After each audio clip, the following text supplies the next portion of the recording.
Usual gang of misfits and dope addicts are here. Certainly appropriate. I thought that perhaps, though, today we'd do a marching band song, because it's John Philip Sousa's birthday. Oh, well. You know. And it's also Jim Pike's birthday today. He was in the Letterman. And I have this notion that he lives here in Utah, and that the Letterman got a start here. The Letterman? Yeah. Jim Pike. Anyway, the Letterman had huge hits in the late 50s, early 60s. A guy that I really like, Doug Saum's birthday. You know who Doug Saum is? No. You know who the Sir Douglas Quintet is? No. Or the Texas Tornadoes? No. Well, you ever heard a song called She's About a Mover? I bet if Carrie played a little bit of She's About a Mover, Sir Douglas Quintet, you would know it. Okay. From the 60s, I believe, but just such a hip song I almost can't stand how hip it is. Almost cannot stand how hip it is. Bill is almost in pain. I'm hip. I'm so hip. This song is so hip. All right. And Doug Saum is kind of an influential Texas, but he influenced a bunch of other musicians. Okay.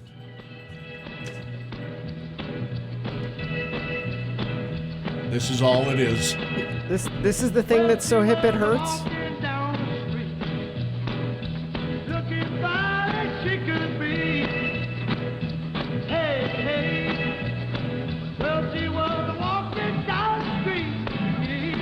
I don't know if I'd call it so hip it hurts. This song is wet. Now listen to what he gets.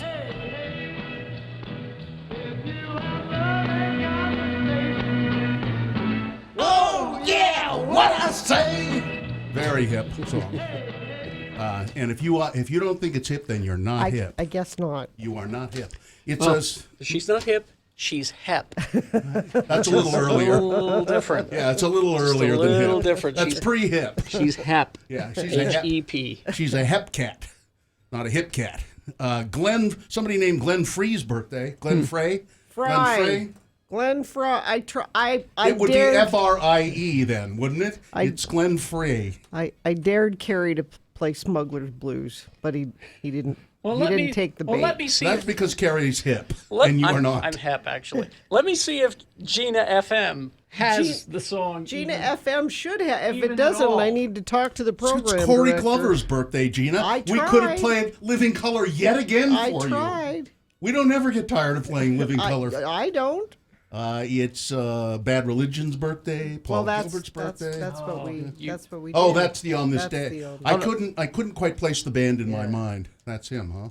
I'm Smuggler's Blues isn't in there. I'm so disappointed in Gina FM. Oh, I need to have a talk with Todd. You have two songs from Glenn Frey in there. And Smuggler's Blues isn't one of them? There's The Heat Is On and You Belong to the Kitty.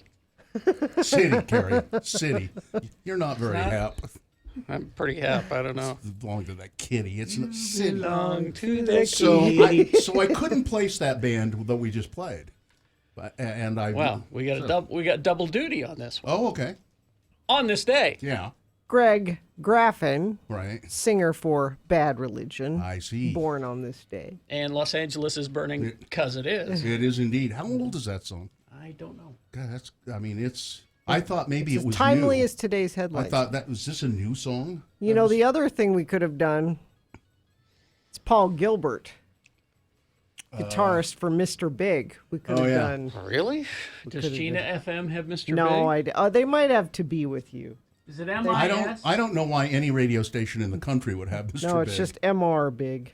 MR Big? Yeah. Well, you're going to make it hard for me to find. I love Mr. Big. Well, of course you do. They should have To Be With You. It's their power ballad. You always have the power ballad, if nothing else. On Gina FM, it's a power ballad weekend. Full of songs that nobody likes to hear. That's right. Hup, hup, hup. Hold on, little girl. Yep, that's it. Show me what he's done to you.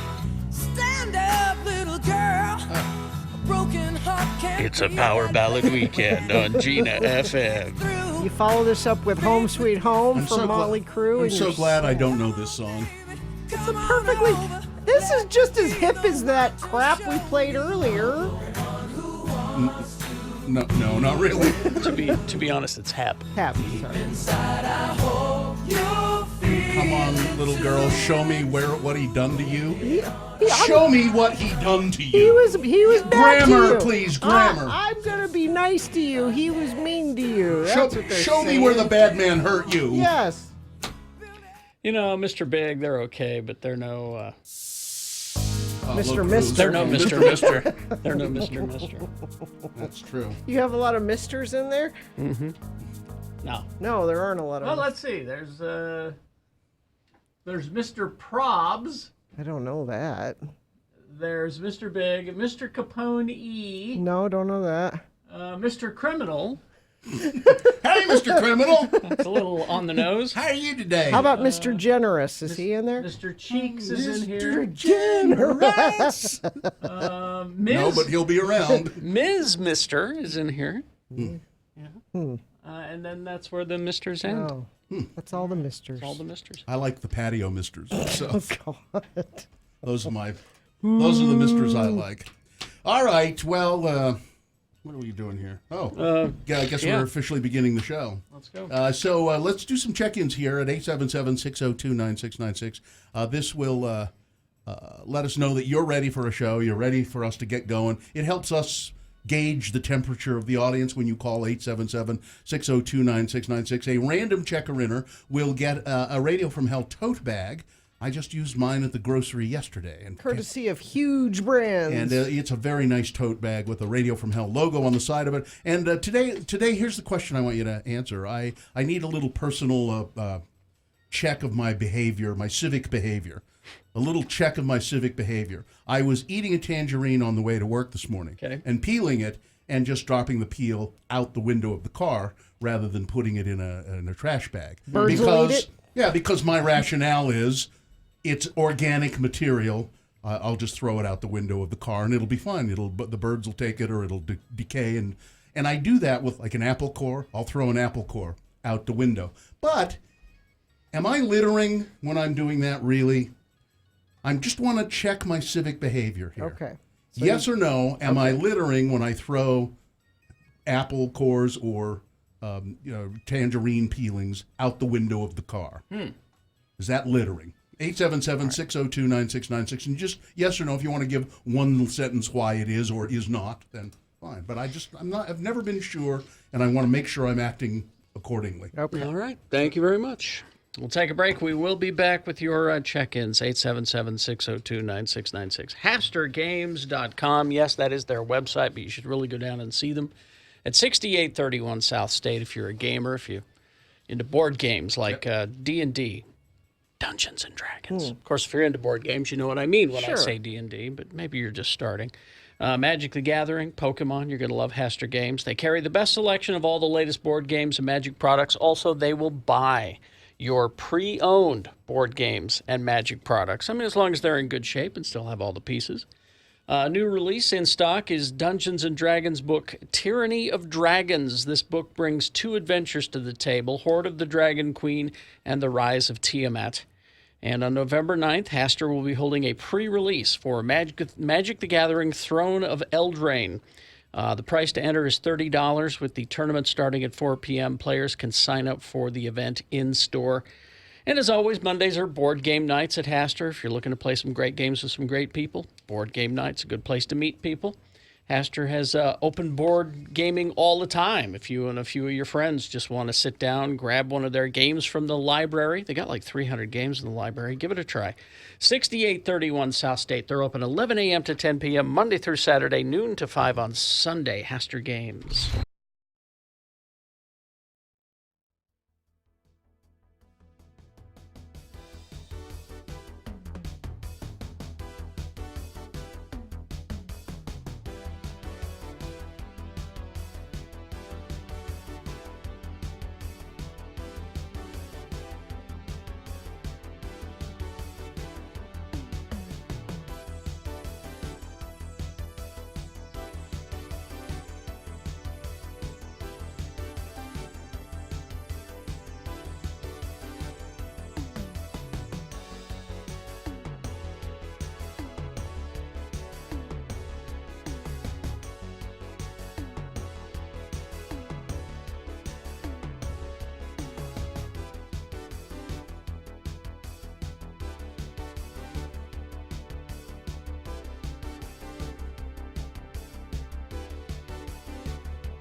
Be a part of the Radio from Hell show on X96. Call 877-602-9696 or text us at 33986. Message and data rates apply. All right. A lot of people want to weigh in on this littering situation. See that. By the way, that Squidbillies, that explains a lot about Early's behavior. Or not Early. Is that his name, Early? Early Kyler, yes. Yeah, that whole story is starting to explain a lot about his behavior. I think so. It really, I see what kind of a childhood he had, and it explains a lot. It's your environment, you know. Very, very much so, I think. All right, we'll get to check-ins here, and it's 877-602-9696. That's the number to call. A random caller will receive a Radio from Hell tote bag, just free, just for calling. And the question that I posed, it's my civic behavior. Am I littering if I throw some orange peels, tangerine peels out the window of my car, or an apple core? I've always done that, but on the way to work this morning, I thought, is this littering, or should I not be doing this? So, What is it my dad always said was, birds will eat it. Yeah. It's biodegradable. Let's officially begin the show, though, Gina. Well, while I read the sponsor bill, why don't you take a sip of your coffee there? The lovely Mill Creek coffee that I have here Have some too. in my mug. It's in my Mill Creek coffee mug, which I clean once a week, faithfully. Make the most of your holiday shopping. Open a new Visa account at Cyprus Credit Union. Earn triple rewards on all your purchases plus 0% interest for 6 months. Visit cypruscu.com. The moon is 69.8% full. The moon will rise today at 3:02 p.m., today being Wednesday. It's the 6th day of November in the year of our Lord 2019. And this is the morning show that knows the birds will eat it. It's the Radio from Hell show, starring the Lords of Morning Radio, the Sons of the Soil, Kerry Jackson, Bill Allred, and Gina Barberi. Katie, for short, is the producer of the show, and Hawk is here helping out as well. So now we go to your check-ins, 877-602-9696. It's checking on my civic behavior. All right. Let's go to Nathaniel, first of all. Good morning, Nathaniel. Hey, good morning. Nathaniel, when I throw that tangerine peel out the window of my car on the way to work, am I littering? No, I don't think so. I do the same thing. You do, and why? How do you justify that in your mind? I think anything that's biodegradable, you should be able to, you can throw it out. It'll biodegrade. How about your phone? Is that biodegradable? Yeah, Sounds like yeah, you should throw that out the window. It's made of a banana, it sounds Hey, like. thanks for calling, Nathaniel. What does a banana sound like, Gina? A banana phone, you know, when you... Oh, when you pretend that a banana is a your- phone. Got it? It's It'll- biodegradable. There are many levels to that, Bill. You just passed right by it. How do you conduct electricity through it to make it work? It's a cell banana. Okay, all It's a- right. She's crazy. Let's go to Stu. Good morning, Stu. Good morning. How are you guys? We're doing okay. Stuart, I assume, is your name. Is that correct? Yeah. But you prefer stew. Yeah. You prefer it being shortened to a dish that has meat and vegetables. Meat and vegetables for sure. Okay. Absolutely. Which, All right. So which, by the way, I yes. think could also go out the window. Just ladles with As stew. long as it's not a bowl that goes out. You know, you just dump the bowl out on your way to work. So it's not littering. Okay. Not littering, I don't think. Okay, that's two people who say it's not littering. Bill, what about in old-timey England when they used to just dump the chamber pot out the window? That's biodegradable. Birds will eat Was it. that okay? Again, false equivalency. I'm not hanging my ass out the window and taking a dump on the way to work. It's tangerine peels. He doesn't really want to know how people feel about it That's because actually one question I was thinking. Yeah. How are you peeling an orange safely? Isn't that kind of like texting? Yeah. It's two That's hands. a bigger question. So it's a tangerine, first of all, which is smaller it's harder. and easier to peel because the skin is looser. And I have both hands on the wheel and I use my thumbs. I don't know. All right. Also, I learned that Bill refers to his butt as his chamber pot. That's the first. That's also. We'll see you. Let's go to Tiffany. Hi, Tiffany. Good morning. Thanks for letting me listen. Thank you. We're so happy to let you listen because you are a faithful and loyal listener. Have we given you a tote bag, Tiffany? No. Would you like us to give you one? Yes, I would. Well, then we'll think about it. Oh, So give Tiffany No. a tote bag. well, You can't dangle a tote bag in front of Tiffany and not give it to her. You want to bet? so Tiffany, All right. What is it littering?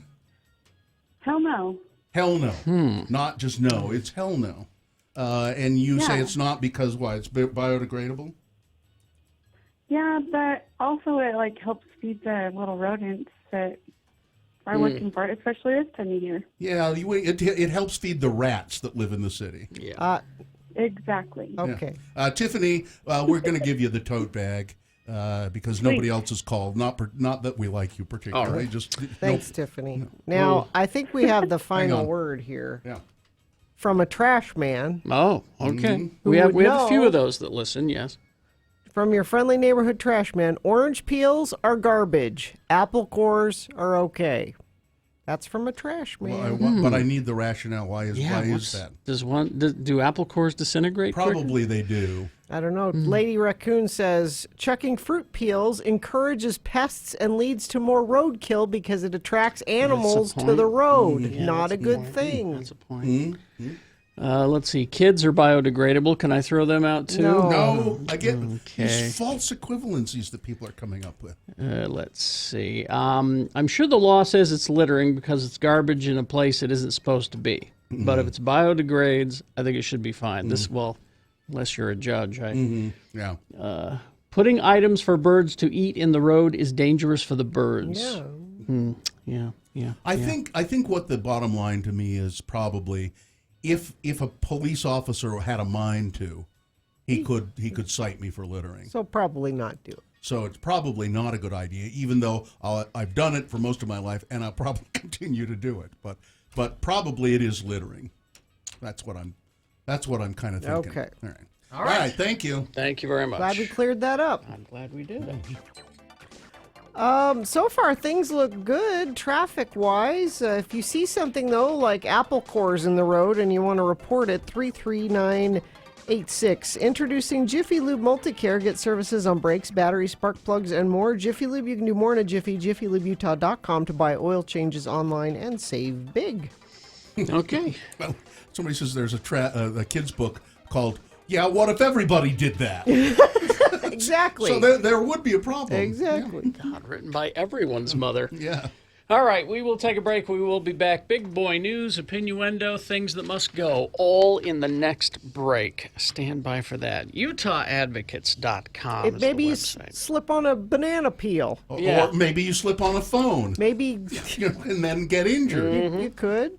So follow me on that one, Gina. Okay, I got it. Okay, so anyway, if you get hurt in an accident, is what we're talking about. The Advocates is who you would call. They are a small law firm, Driggs, Bills, and Day. There are more than 3 lawyers there, but not many more than 3. And they take a select number of cases. You're not a number. You are personal to them if they take your case. So how do you know if you have a case? Well, call the Advocates. 801-355-5550. They consult with you on the phone, and mostly they can tell, even just on the telephone, whether you have a case or not. And they say, why don't you come on into the office and we'll talk some more. And they don't charge you for any of this unless they take your case and get you a settlement in court. No upfront money.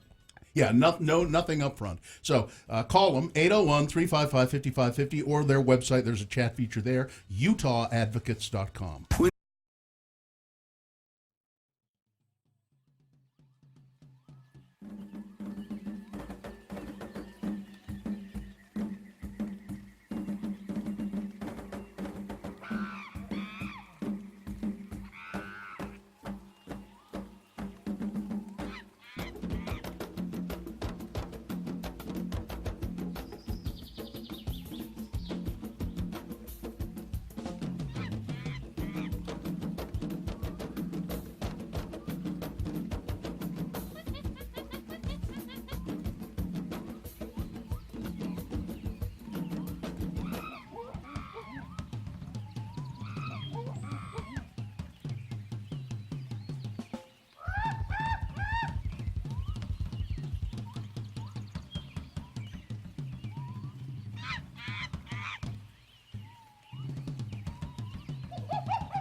Follow Bill Allred on Twitter at RFHBill. This is Radio from Hell on X96. All right, 6:36, things that must go coming up here in a little less than 10 minutes. So before that, big boy news and innuendo brought to you by... This Friday, Salt Lake's Cultural Core will unveil downtown's newest mural created by artist Chris Peterson. Come out between 4 p.m. and 8 p.m. at 3rd South and Edison Street. Learn more at theblocksslc.com. Well, I want to try some of this. Bob Dylan whiskey, Heaven's Door. They've unveiled the first expression of their limited edition bootleg series of whiskey, a rare 26-year-old whiskey finished in Japanese Mizunara oak barrels. Volume 1 of the bootleg whiskey series comes in handmade ceramic bottles featuring Bob Dylan's painting, Train Tracks, on the bottle, and is housed in an individually numbered and collectible leather journal. That's cool. So the bottle is inside that leather journal if you're looking at x96.com/live. Aged in Mizunara oak barrels, the Heaven's Door is bottled at a decidedly stiff 111.5 proof. Wow. That's more than 50% alcohol. The brand says that the low rye content of the mash allows for the signature flavors of the Mizunara oak barrels to shine through with an enjoyably smooth, long finish. Of course, if you want to buy some of this, let me see, at the price here. It's with fewer than 3,000 bottles for sale. Wow.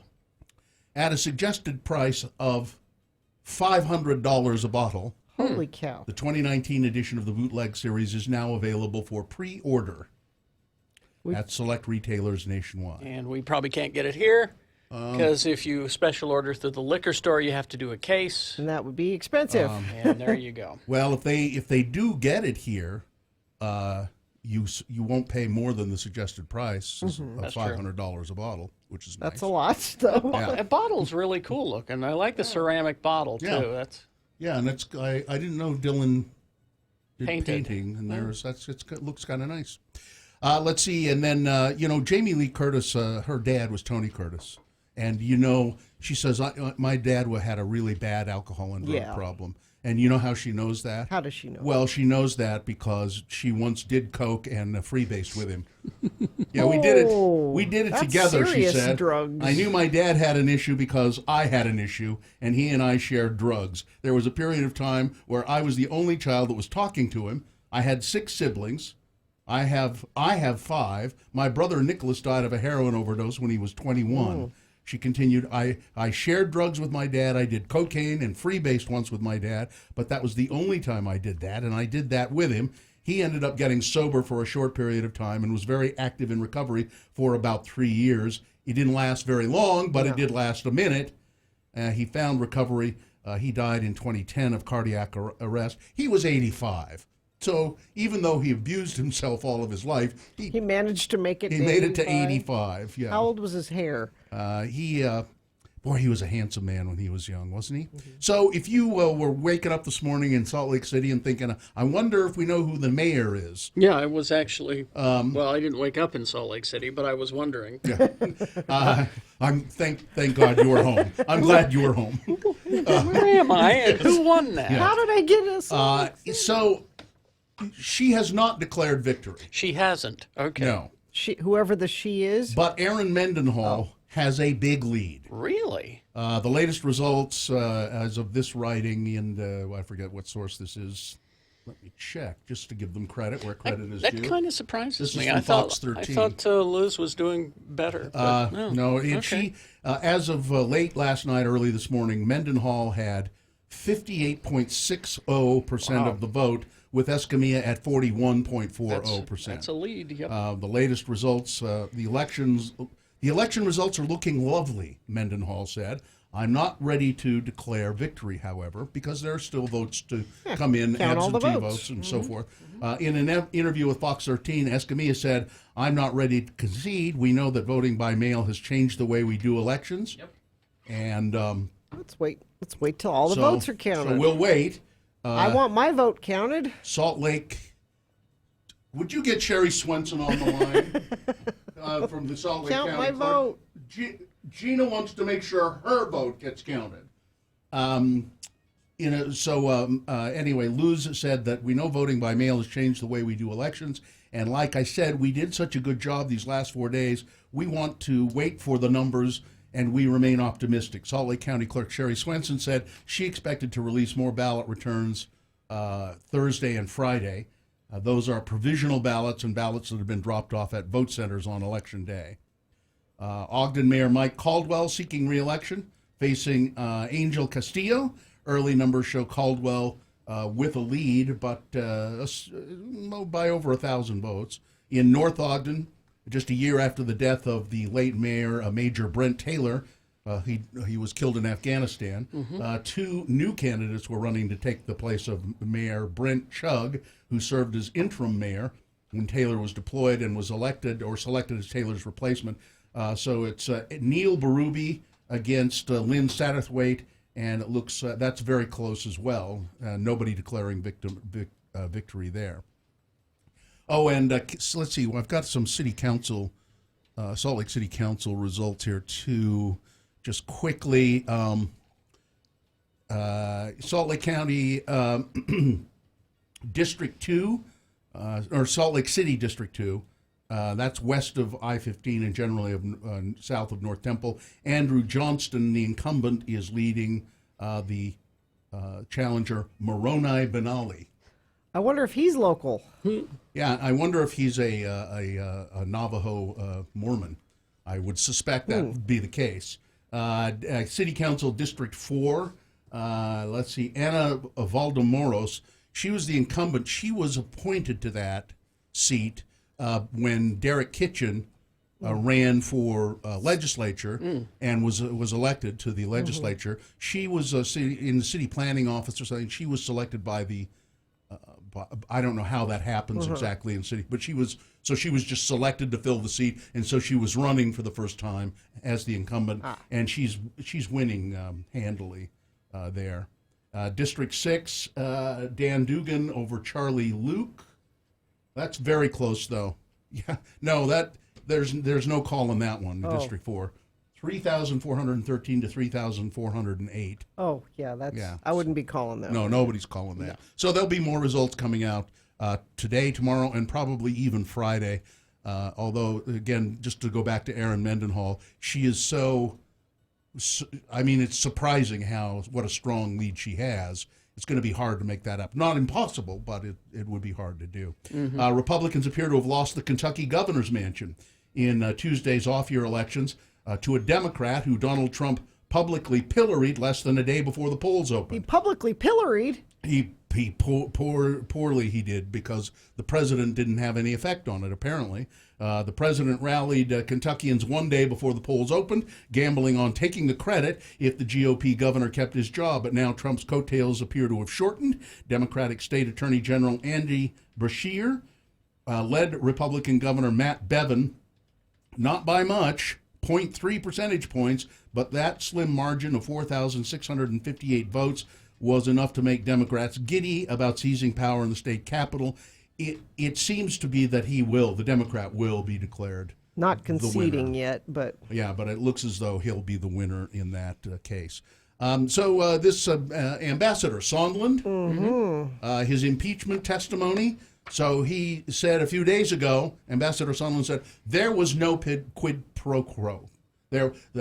Donald Trump did not encourage the president of Ukraine to investigate Joe Biden with the threat of holding back aid. That was a couple of days ago. Today he said, "Well, I thought about it. Oh wait, there was one time. Really, what I meant to say was that he did do that. He did do that, and I'm going to tell you all about that today. Yeah, and there's more evidence mounting that it's not the first time. Yeah." Oh, and just quickly, Pringles is releasing a flavored chip for Thanksgiving. Turducken-flavored chips. A chip inside of a chip inside of a chip? I don't know exactly how they're going to do it. I'll give it a try. Should be. A turducken is, of course, a turkey, a duck, and a chicken. You take the, I think it's the duck is stuffed inside the chicken, and then the duck is stuffed inside a turkey. So you have that 3 layers. I've had it before. It was kind of silly. I didn't, but I can't imagine how they're gonna, how that works.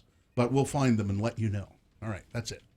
Sports, weather, traffic. Real Monarchs versus El Paso Locomotive in the Western Conference Finals this Saturday, the 9th at Zions Bank Stadium in Harriman at 1 p.m. Weather should be great for that. Upper 50s, could even be low 60s. Enter to win a 4-pack of tickets by texting the word SCORE to 33986. You can also get more information and your tickets at rsl.com/monarchs. For the first time since the college football playoff was created in 2014, the Utah Utes are included inside the organization's top 10 rankings. Oh, this is very exciting. They could be a playoff team. I mean, it's only the top 4 that actually finally end up in it, but it's possible. all right. Go Utes. Weather, we're in this hazy, gross pattern. Sorry, you're excited because it's warm, but the air is getting worse and worse, and there is no storm. Nope. 10-day forecast out. It's just a lot of the same. It's on its way. So please try to limit your driving and idling if you can. Let's see if anybody's driving and idling out there right now. Things have been pretty quiet this morning other than Bill's tangerine peels thrown in the road. Crash eastbound 47 South, 22nd West in Salt Lake. The 2 eastbound left lanes are closed and northbound is closed, but that's the only accident UDOT's reporting. Friend of the program says I-15 northbound just past Bangor police on the right-hand side with their lights on, but not saying whether that's actually causing slowage or not. Thanks for texting that in 33986. There's always something to do at the Gateway. New merchants at the Lounge, Wise Guys, the Store, Fine Foods Market and Deli, Dave & Buster's, Seabird Cocktail and Vinyl Lounge, and Punch Bowl Social. Learn more at shopthegateway.com. All right. Things that must go, brought to you by... Go to Hale, Scott Hale Plumbing, Heating and Air for a $44 furnace tune-up, which includes a 19-point safety inspection. Scott Hale, amazingly different, surprisingly better. ScottHale.com. Things that must go on the radio. From Hale Show. These are things that you, dear friends of the program, you find irritating, perhaps vexing, perhaps these things are driving you to the brink of madness. Well, if that's the case, hopefully if you write them in an email and send them to us, it'll ease your pain, and perhaps even these things might disappear from your lives. Send your things that must go to radiofromhell@x96.com and put must go in the subject line. Gina. This from Megan. Only a couple of things that I'm hoping will go away, Megan says. First one is frozen mucus on the sidewalk. Ooh. I understand the weather's getting colder, even freezing at night, and colds and flu are tiptoeing around. However, if you're sick, please stop just spitting your mucus on the sidewalk. It's nasty. It is frozen spit season. Yeah. If you insist on spitting, please do so like in a bush or someplace where people can't step on it and see it. Also, the fake eyelash trend must go. Ladies, please stop. Fake eyelashes look like you have big black hairy things growing out of your eyes. Some eyelashes are so thick they look heavy, which gives you a weird squinty look, or they're super fanned out. You always look surprised. Unless you're wearing a costume or you're a lady of the night, please stop gluing fake hair on your face. Now, I get my lashes done very tastefully. Usually the very first day or so, they look a little heavy. But after mellow. that, they calm down. They mellow. They don't look bad, do they? They look fine. I think the ones they're talking about Those are the... really overdone and poorly done ones. I would agree. Well, every time you blink, it tickles your forehead. Yeah. This from Carrie the Coordinator. My thing that must go is negotiating home prices. Can't I just pick one and buy it? Yeah. Why does this process have to be so difficult? Also, my husband, who is buying the house with me, not checking his email. It's 2019, dude. This is how people communicate now. Thank you for waking me up every morning. Love you guys. Finally, this from Nathan, things that must go. That thing that happens when your lip balm gets near the end of the tube and you open the cap and that last bit of balm pops out onto the road. Also, not saying thank you when someone holds the door open for you. You're welcome. Also, not holding doors open for people. And too many employees saying hello to me when I walk through the grocery store. I get it. I know they just want to be friendly, but sometimes I just want to get in and get out with minimum human contact. Carrie Jackson understands this. It's not that they want to be friendly. They've been told they have to do that. So. And last but not least, Christmas trees before Thanksgiving. Amen. Yes. Thank you, Nathan. Carrie? All right. Let's see. This one from does not say I can say the name, so I won't. earworms in general, but especially when they are off key. Who? All right. Maybe you hear them wrong? I guess. Maybe you heard me singing it. Could be. The person who walks their dog through the schoolyard and allows the dog to poop as it walks on the sidewalk right at the bus stop doesn't pick it up. I can only assume that they aren't simply lazy, but also cruel. This is an elementary school. Yeah. Think of the children. Yes. My coworker who thought that I had just gone to Candyland. I went to Canyonlands. Oh, you went to Candyland. Ooh, how is that? What kind of candy did you How get? is this butterscotch fountain? What's that? All right. Let's see this one from Mikey. I am likely sitting in my car procrastinating work, so I can go in and so I can listen to things that must go. All right. My Wednesday tradition. What must go is having to buy 8 different streaming services. I need every service for different shows. I need Netflix for Stranger Things, Amazon Prime for Marvelous Miss Maisel, Hulu for Saturday Night Live and Seinfeld, HBO for Game of Thrones and Westworld, and now I need Disney Plus for The Mandalorian and all the classics. It's too much. It is. Just give me a menu and let me order my shows. Thanks Yes. for letting me. Mikey, here's a trick for you. See, what you do is you wait for The Mandalorian to release all of the episodes. Yes, you'll have to wait, but you can subscribe for a month and just watch them all at once and then disconnect. That's I know a great idea. You know, I do that with the CBS app. Yeah, All right, yeah. just a thought.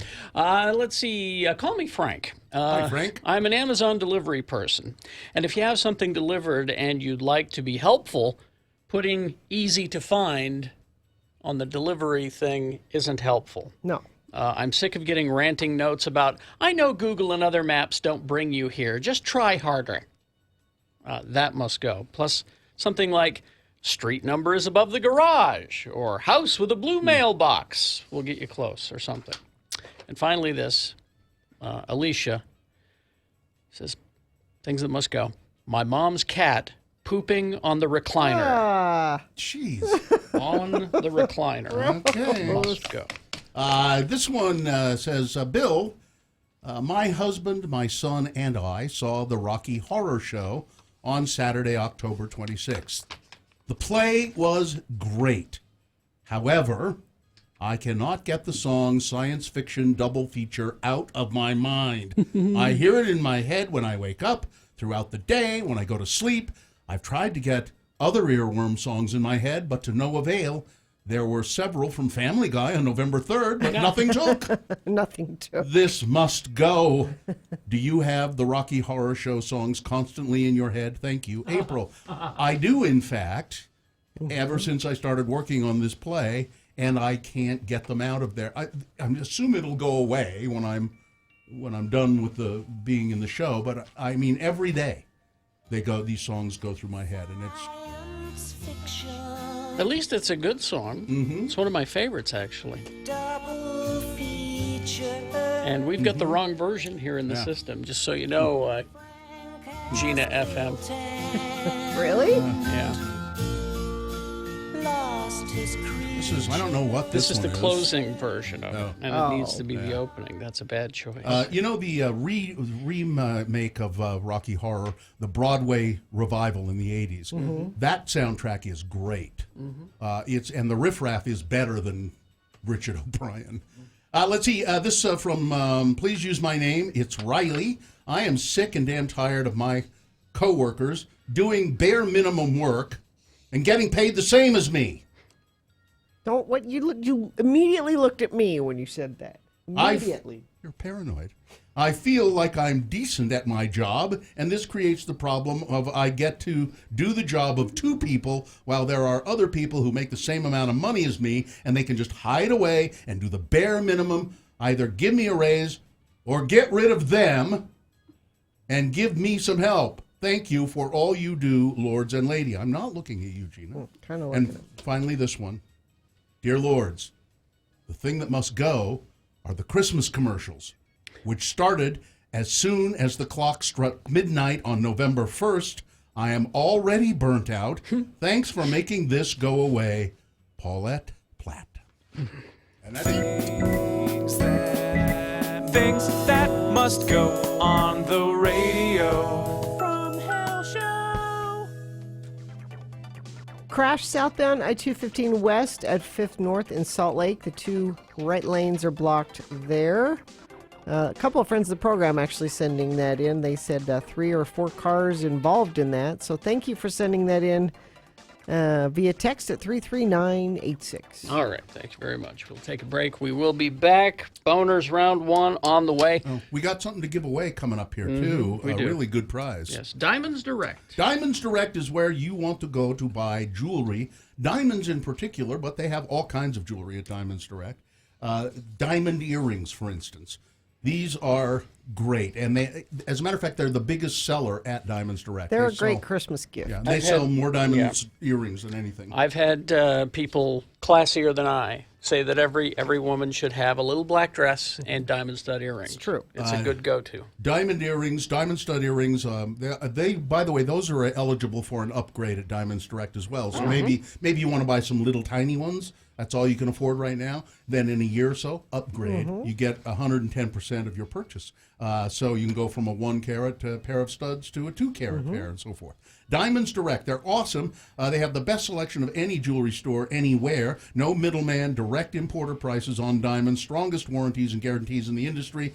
A total professional upscale environment. Diamonds Direct, 6400 South, right across from the Fashion Place Mall.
Hello, this is William Shatner, star of Rescue 911. I have friends who are currently suffering the personal agony of hair loss. Through them, I have learned the importance of investing in a high-quality wig or toupee. That is why, if I needed a hairpiece, I would visit Carrie and Bill's Wig and Toupee Emporium. Hi, we're Carrie and Bill, the Radio from Hell guys, and we're proud to be associated with worldwide celebrity wigs and toupees. It's the only non-surgical hair replacement center that offers toupees and wigs woven entirely from celebrities' hair. worldwide contracts to buy the hair of Hollywood's most hirsute celebrities. Then, when the stars get a haircut or die, Worldwide is on hand to harvest the hair. The hair is then woven into a versatile, lightweight, comfortable wig, personally cut, fit, and styled for you. Just listen to these satisfied customers. I lost my hair and scalp in an unfortunate encounter with an industrial blender. It was unsightly, and my confidence was at an all-time low. But when Dinah Shore died, Worldwide made me a wig from Dinah's hair. Now I'm so full of confidence, I may just go after Burt Reynolds. After years of working at the toxic waste dump in Tooele, I began to notice a loss of most of my head and body hair. I gave Worldwide a call. They replaced the hair on my head with a wig made from Randall Carlisle's golden locks. And as an added bonus, they threw in a half a pound of Ed Asner's body hair for free. Now I am so confident I may just go after Kimberly Perkins. This is William Shatner again. Please don't suffer with the torment and embarrassment of hair loss. Just look in the phone book for my friends at Carrie Ann Bill's Wig and Toupee Emporium. Please don't delay. Beam yourself up a full head of hair today.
Radio from Hell on X96. That was that's a genuine defense. Boners round 2 coming up. Round 2? Round 2. In the 8 o'clock hour. One of the titles is, My Dad Isn't Racist. He let us have play dates with Michael Jackson. Perfect. Coming up. Okay, so before we talk about our campaign. Yes. Contest. X96 and Alpine Plastic Surgery want to give you a gift that will help trim the fat and cozy up with your loved ones this holiday season. Listen to Radio from Hell all week for your chance to win a $500 Alpine Plastic Surgery and Minky Couture blanket. Get more details at x96.com. I'm going to give you a keyword for your chance to win. The keyword is Adams. ADAMS. Adams. Text it to 33986. Adams. So the war on Christmas decorations, the Radio from Hell war on Christmas decorations is, I have good news and bad news. All right, well, let's explain what it is. It's all part of our liberal media elite conspiracy to control the public. We're just asking you to not put up your Christmas decorations until the evening of Thanksgiving or the next day. Because Thanksgiving deserves its focus for... And because it's just too damned early. It's just too early. We don't need to start thinking about Christmas until Thanksgiving is safely behind us. I actually put up all of my Thanksgiving decorations yesterday. I posted them on my social media at RFHGina if you'd like to see my centerpiece on my dining room table. We and we're supposed to have Thanksgiving decorations here in the studio, but Gina was pointing out that Sarge has let us down. Well, early this morning she said, well, he's let us down. There's no turkey in here like he promised. Well, I mean, to be fair, Thanksgiving is coming this year at the latest that it possibly can. Which will make it difficult, which but will, yes. So I have good news and bad news on the front of the Radio from Hell War Against Christmas. War on Christmas. War on Decorations. Christmas. I was getting there. All right. I just pause longer than you do. All right. The war on Christmas decorations. I'll give you the bad news first. All right. I've received an email from a friend of the program, and he said, let's see, thanks for letting me listen, especially for help with carpooling to and from the weekly Soros Deep State meetings. I've had car trouble recently, so the carpool is helpful. I meant to submit this early last week as I noticed it while every other team was decorating for Halloween, slightly visible in the background of one of the shots. Please accept my humble entry, a photo from each end of the row, complete with a Christmas story leg lamp, and continue to spread. So anyway, sent pictures of these Christmas decorations that have gone up. In the office? At his office, in the cubicles. Wow, look at that. And it's really... x96.com/live. It's really disturbing. Shame. Carrie, we should ring the shame Well, bell. we need to shame these people. Yes. And then also I have this bad news. If you have the internet, you are well aware, it says here, of the debate between people who think it's too early and those who think it's those who are already ready to deck the halls with Christmas things. Well, Scrooges, it turns out all those chipper ready to decorate enthusiasts have the right idea. No. After much debate, we, meaning the people who wrote this article, found a psychologist who confirmed that decorating early can lift your mood. Great, then decorate for Thanksgiving. That can lift your mood. Sure. It does. Well, it does create that neurological shift that can produce happiness, said psychologist Deborah Serrani. I think anything that takes us out of our normal habituation, the normal day in, day out signals our senses, and then our senses measure it is pleasing, if it's pleasing or not. Think about it, all the bright colors, the joyous ambiance, seeing the cheer in children's eyes when they see the Christmas magic. The same can be accomplished with Thanksgiving decorations. I think so, too. Absolutely. We just need to try a little harder. Yeah, just shame. That's what I'm saying. I have good news now. Yes. Good news is a reversal of yesterday's bad news. Okay. The bad news that I had for you yesterday was, all right, even here at our own building, on the outside of our building, yes, the Ruth's Chris Steakhouse portion of our building. Yes. Ruth, I saw her out there hanging Christmas decorations 2 days ago on the outside of the building. Where's my Chris? Chris was ill that day, but Ruth was out there. No, I really did. I use an exit that's on the west side of the building that people don't use here very much, and it's an entrance exit that goes right into Ruth's Chris as well. It's on the west side of the building. And when I left, Ruth was... that was accidental.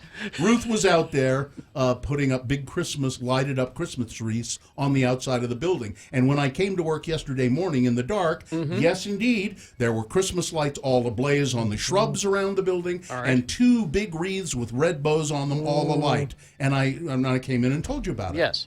When I came in today, they're not there. They're gone. They have been taken down, and as a matter of fact, when I left work yesterday, I took that secret entrance exit. The 2 big Christmas wreaths were in the inside. They were they had been taken down and put inside. Cooler heads have prevailed. That's exactly what I was going to say. I think cooler heads prevailed. All right. Maybe the sommelier spoke to them and said, actually. So I hope they stay down until at least Thanksgiving Day or the day after. Now, we got Travis the Pieman says, can I sell Christmas decorations? Yes, absolutely. Sure. He says, I have a series of funny Christmas decorative stickers, like Elf on the Shelf is a snitch, on his Etsy. It's Travis, it's Pieman Graphics on Etsy. He has stickers. So, yeah, you can sell them. We're just not putting them up until Thanksgiving evening. And you can hang your lights because you don't want to be climbing around on a slick roof. That's okay. Just don't turn them on. And again, we are not yet in control of city governments yet. Soon the liberal conspiracy will take over. Like in city Virginia, government. Like we are going to or maybe here in Salt Lake. Maybe here in Salt Lake with Aaron Mendenhall as the mayor. So we can't control that yet. All we can do is, this is baby steps. This is a grassroots movement. So it's just you start with your own home and lead by example. And then we'll work our way up as soon as Mr. Soros helps us take over city governments and then federal government. And I would say that any business that has their Christmas decorations up before Thanksgiving is over, you have every right to say to the clerk that's helping you or to somebody at that business, I am never spending another dime here again. Shame. At least shame them. I am not spending another dime here unless those decorations come down. And you know what? I also hate the tyranny of the scented pine cones when you go into the grocery store. Yeah, I'm not sure how I feel about They that. just, they're an assault on the senses, and they should not be there. Well, again, this is baby steps. As soon as the liberal media elite conspiracy can take over city and then federal governments, then we can change the laws and make it illegal. But until then, we can only control what we can control. Lead by example. Lead by example and shame. Exactly. I want some Thanksgiving Pringles, turducken flavored Pringles. Somebody said it's like you get 3 different ones. That's what I'm saying. You should stack them. That's what I'm gathering is they come in a kit, and there are 3 different Pringles, and you put them together. Some like a assembly turducken. required. Yeah, and I don't know. I'm on the Kellogg's. I guess Kellogg's owns Pringles. I'm on their website, and I'm trying to figure out how to get them now. And again, we're not going to debate the whole Thanksgiving thing. All we're going to say is that we believe that Thanksgiving, and this is what we believe, Thanksgiving is about gratitude. Yes. And being grateful, thankful for what we have. Yes. I'm thankful every year when the Thanksgiving turkey comes down the chimney and brings me presents. In your house, Bill, Shame. And and Christmas is really about greed. So as soon as the laws change. Thanksgiving is really about gluttony. Shame.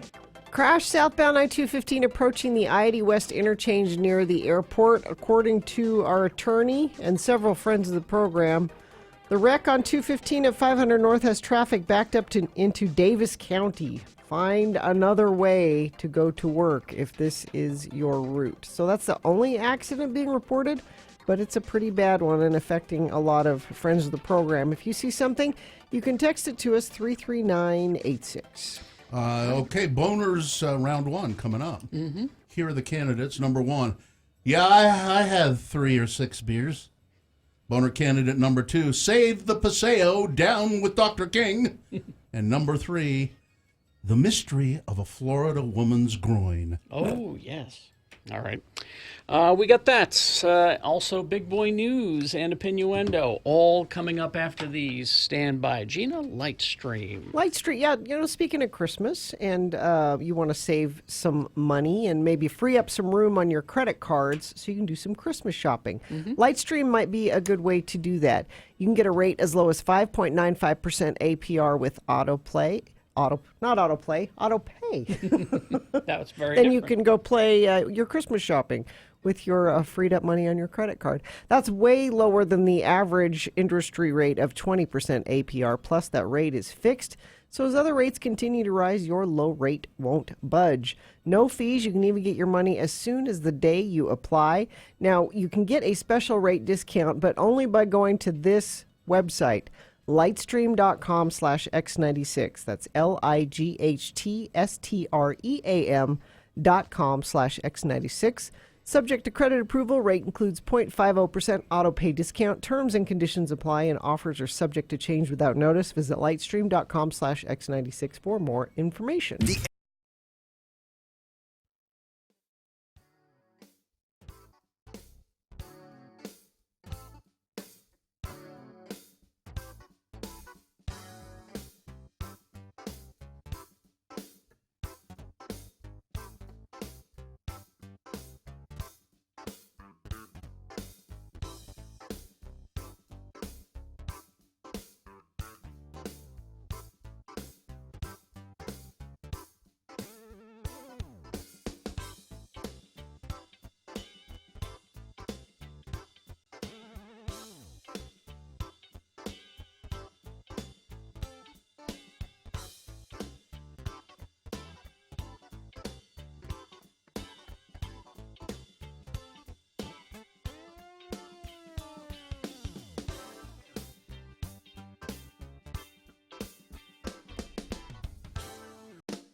Be a part of the Radio from Hell show on X96. Call 877-602-9696 or text us at 33986. Message and data rates apply. All right, 7:21, time for round one of your boners. Let's go. 3 news stories. These are examples of bad, stupid, funny human behavior, and you will decide with your vote of these 3 candidates which one is the worst, which one deserves to go forward to boner fight and possibly become boner of the day, because see, if it wins here, it's not boner of the day yet. It qualifies. It'll go to Boner Dome, and it'll wait there for round 2's winner. Round 2 at 8:20. We'll do this again. 3 more stories. It 3 waits different so ones. patiently. Yes, I know. Well, it trains, really. Yes. Oh, is that what it's doing? Shadow boxes in the corner. Like Apollo Creed's Yeah. over there helping them. Chases chickens to build up speed. Yeah. Gets It does. yelled at by an old Burgess Meredith, who says this other boner coming up is a wrecking machine. It's a wrecking machine. Yeah. So I yeah. heard it begging to be cut. It said, "Cut me, Mick." It's the a tough boner one. candidate If it's a did. tough one, yes. But that'll be coming up at 8:23. More candidates. We'll get a winner there. We'll take them both and throw them into Boner Dome, and that's where the action really happens at 9:20. That's when Boner Fight happens, and you decide Boner of the Day. So right now, pick your champion for round 1. 2 candidates now, a third after the news. Once you've heard all 3, you'll vote. One of you lucky random Boner voters will receive. Well, it is a true fight, and you can tell that by the design of our brand new Boner T-shirt that's got the fighting robots and go. it's a fight shirt. Oh, is that why we did It's this? the Boner Fight edition of it. All right, boner candidate number 1.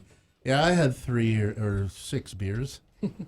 A Central Iowa fire chief is out of a job after police charged him with drunken driving while transporting a patient by ambulance. Police arrested the now former Grand Junction Fire Department chief Thomas Launderville on Saturday for operating a vehicle while intoxicated, his second offense. Authorities said the incident began late Friday when a Jefferson police officer heard radio traffic as Launderville transported a patient to the Greene County Medical Center. The officer said, his speech sounds really slurred. I don't know what you're talking about. It's very slurred. What? So the officer said, I think I'll just go check this ambulance driver out. He drove to the Greene County Medical Center to meet the ambulance and make sure the driver was not intoxicated. Well, upon arrival, the officer said he noticed that the Launderville driver smelled of alcohol and was unsteady on his feet. Now, Mr. Launderville admitted to the officer that he had. All right. I had 3. I had some 3 beers or 6 or. Listen. He was .210. Listen. That's He had more than just a couple of beers. Listen, you don't know me. you don't know me. You don't know He's me. driving an ambulance with a patient. Boner candidate number 1. Yeah, I had 3 beers or 6. Here's boner candidate number 2. Save the Paseo, down with Dr. King. Kansas City voters, Kansas City, Missouri, voted on yesterday, overwhelmingly to remove Dr. Martin Luther King's name from one of the city's most historic boulevards. Really? Less than a year after the council had decided to rename the Paseo for the civil rights icon, Martin Luther King Jr. Unofficial results showed the proposal to remove Dr. King's name received nearly 70% of the vote, Wow. with just over 30% voting to retain King's name. The debate over the name of the 10-mile boulevard on the city's mostly black east side began shortly after the council's decision in January to rename the Paseo, that's the name of that stretch of road, for Dr. King. Civil rights leaders who pushed for the change celebrated when the street signs went up, believing they had finally won a decades-long battle to honor Dr. King, which appeared to end Kansas City's reputation as one of the largest U.S. cities without a street named for Dr. King. But a group of residents intent on keeping the Paseo name began collecting petitions to put the name change on the ballot, and they achieved that goal in April. The campaign has been divisive, with supporters of Dr. King's name accusing opponents of being racist, while supporters of the Paseo name say that city leaders pushed the name change through without following proper procedures and ignored the Paseo's historic value. You mean forced it down their throat? Emotions, Isn't that what they usually say? Yeah. Emotions generally reached a peak on Sunday when members of the Save the Paseo group staged a silent protest at a Get Out the Vote rally at a black church for people wanting to keep the King name. They walked into the Paseo Baptist Church and stood along its 2 aisles. The protesters stood silently and did not react to several speakers that accused them of being disrespectful in a church. But they also refused requests from the preachers to at least sit down. You know, you can in your head still call it the Paseo. What's the street in front of Vivint Smart Home Arena called? Do you know? It's called Third West. Yeah. It's officially John Stockton Drive. Yeah. It is? But when you're, let's just let it be Dr. Martin Luther King. Well, and then in your head you can say, oh, I know what that is. I got all these return address labels made, and now I have to have them changed. The supporters of the Paseo name rejected allegations of racism, saying they have respect for King and want the city to find a way to honor him. They oppose the name change because they say the city council didn't follow city charter procedures making the change and didn't notify most residents on the street about the proposal. Hold it. They said it is a historic name for the city's first boulevard, which was completed in 1899. Be honest. You didn't follow the rules isn't the reason. No. Just be honest. Boner candidate number 2, Save the Paseo, down with Dr. King, coming up in a moment. The mystery of a Florida woman's groin. All right. Boner candidate number 3 for round 1, coming up after this big boy news and a Pinuendo, brought to you by Feldman's Deli, Utah's authentic Jewish deli. Famous corned beef pastrami, open Tuesday through Saturday, 8 a.m. to 8:30 p.m. for breakfast, lunch, and dinner. Live music Fridays and Saturdays. Feldman'sDeli.com. Well, that is true. What? Authentic. You know, you say Utah's authentic Jewish deli. Yeah. I mean, it is authentic. They're from Jersey. So, Gina, for you, something I know you will want. What's that? The Oreo cookies dunking station. A the dunking official station? kit. The official Oreos dunking kit Oh. is in stock. I don't think that's it. That's a gift pack. That's a it gift looks pack. Like, but no, that's not what the dunking set looks like. What do I get in my dunking station? It's it's a glass, 'Kay. and it's a little plastic holder thing, so you can put the glass in there, and then the other side of the holder you can stack up Oreo cookies in. I want this for Christmas. Designed by the Frankfurt Company, the set comes with sleeves of Oreos, 2 mugs that have plastic blue Oreo stackers attached to them, and 2 pairs of red tongs for dunking. So you can carry the whole thing around. There it is, x96.com/live. So that plastic thing with the stack of Oreos in it is attached to the mug, and so you can carry the mug of milk around. You can go sit on the couch and have it all in one. It's like your mug has a sidecar. Yeah. And the sidecar is holding all the cookies. And then it comes with some tongs that you can take the cookies out of the... Yeah. And I know how you are with you love toast tongs. I do. Well, now you have Oreo tongs. I'm not even kidding. I want this. Well, all right, I'm going to order it as soon as we go to commercial break. After his mother was shot in an ambush near the U.S.-Mexico border, 13-year-old boy hid his wounded siblings. He's a hero. And walked for about 6 hours to get help, his family said. Devin Blake Langford hid 6 of his siblings in bushes, covered them with branches to keep them safe while he sought help, said relative Kendra Lee Miller. That's on a Facebook post. The boy's mother, Donna Ray Langford, was driving one of the 3 vehicles that were part of an apparent ambush that left 9 women and children dead in Mexico's Sonora state on Monday. Donna Langford and the 2 other mothers were driving each of the 3 vehicles. They were killed along with 4 small children and 2 infants, according to family member Alex LeBaron. After seeing his mother and 2 brothers die, Devin walked about 14 miles to La Mora and relayed the first news anyone had heard of the attack. Wow. Devin's uncles armed themselves with guns and returned to try and find the hidden children, knowing many of them were injured. They didn't get far before realizing they would be risking death since there had been continual shooting for hours all over the mountains near La Mora. Another family member, Tiffany Langford, confirmed Miller's account about Devin trekking for help. They do have the Mexican authorities have arrested someone. A suspected drug lord arrested and under investigation for the slaughter of those 9 Americans after the family was ambushed. The suspect was found late Tuesday in the town of Agua Prieta, right at the border with the U.S. and Arizona and the Mexico border. He was holding 2 hostages who were gagged and tied inside of a vehicle, said the Agency for Criminal Investigation. Authorities said the suspect, whose name or gender hasn't been released, was also found in possession of 4 assault rifles and ammunition, as well as various large vehicles, including a bulletproof SUV. The hostages were not believed to be related to the 9 LeBaron family victims who were killed on Monday. So this is a totally different. But he is a suspect as being one of the people who participated in the shooting of the fundamentalist Mormon LeBaron. Well, actually, it wasn't. I think it was the Langfords. There are several families down in that area, several large family groups who live in these communities. Some of them don't practice plural marriage anymore. Some of them still do practice polygamy. I believe the LeBarons are among those that are polygamous. Officials have said that the cartel gunman. Now, this is what Mexico is saying. Okay. That they may have mistaken the SUVs that these women were driving for a rival gang. The people, the family members are saying, no.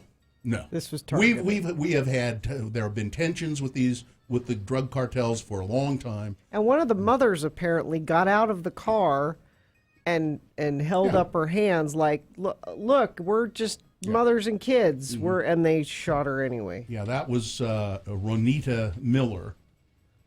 She and her 4 children, 6-month-old twins, and her 10-year-old daughter and 12-year-old son, all killed. Another 2 mothers, Donna Langford and Christina Langford Johnson, as well as Donna's sons, Trevor and Rogan, were also killed. The surviving children escaped the drug cartel gunmen who killed their mother, but they did hide for hours until help arrived. And authorities finally flew helicopters into where the kids were, the wounded kids were, and they took them to hospitals. I think all of them in America. 3 cougars caused a bit of commotion by killing deer in the backyard of an Olympus Cove home. Wow. According to the Utah Division of Wildlife Resources, the residents of an Olympus Cove home near 4300 South and 4000 East heard a deer being attacked in his backyard at about 6:30 in the morning. Footage from his security camera showed 3 mountain lions, a mother with 2 large kittens, well, you gotta teach them, attacking and killing the young deer. The attack occurred half a mile from the Neffs Canyon trailhead. It prompts Utah wildlife officials to warn people to exercise caution when hiking the foothills during dawn and dusk, in particularly, because those periods, the low light periods, are when cougars are most active. It's not common to have a mountain lion in a residential area. We have a good deer population in that area and several other cities, said Dr. Scott Root, not doctor, just Scott Root, a DWR outreach director. Anytime you have people living in a mountainous area and there's a good deer population, there's also a good chance that you got mountain lions. And so, yeah. Let's see. What I told you that Pringles was selling turducken flavored Pringles. How does this work? Well, I don't know exactly, but in I don't think we're going to be able to get them. Why? Well, in 2017, Pringles created an entire holiday spread in potato chip form: turkey, stuffing, mashed potatoes, cranberry sauce, green bean casserole, cream corn, mac and cheese, and pumpkin pie. So it was a kit where all those flavors were together. All right. They were not available except in very limited edition packages. And when people went to the website to try and buy them, they said, out. Sorry, we appreciate your loyalty to the Pringles brand, but, and I think the same thing is happening here. The turducken Pringles, it's said that you can go to the website, but I've gone to the website. They're not available there yet. There's a picture of it. Well, but I have the feeling it's going to be like, oh, sorry.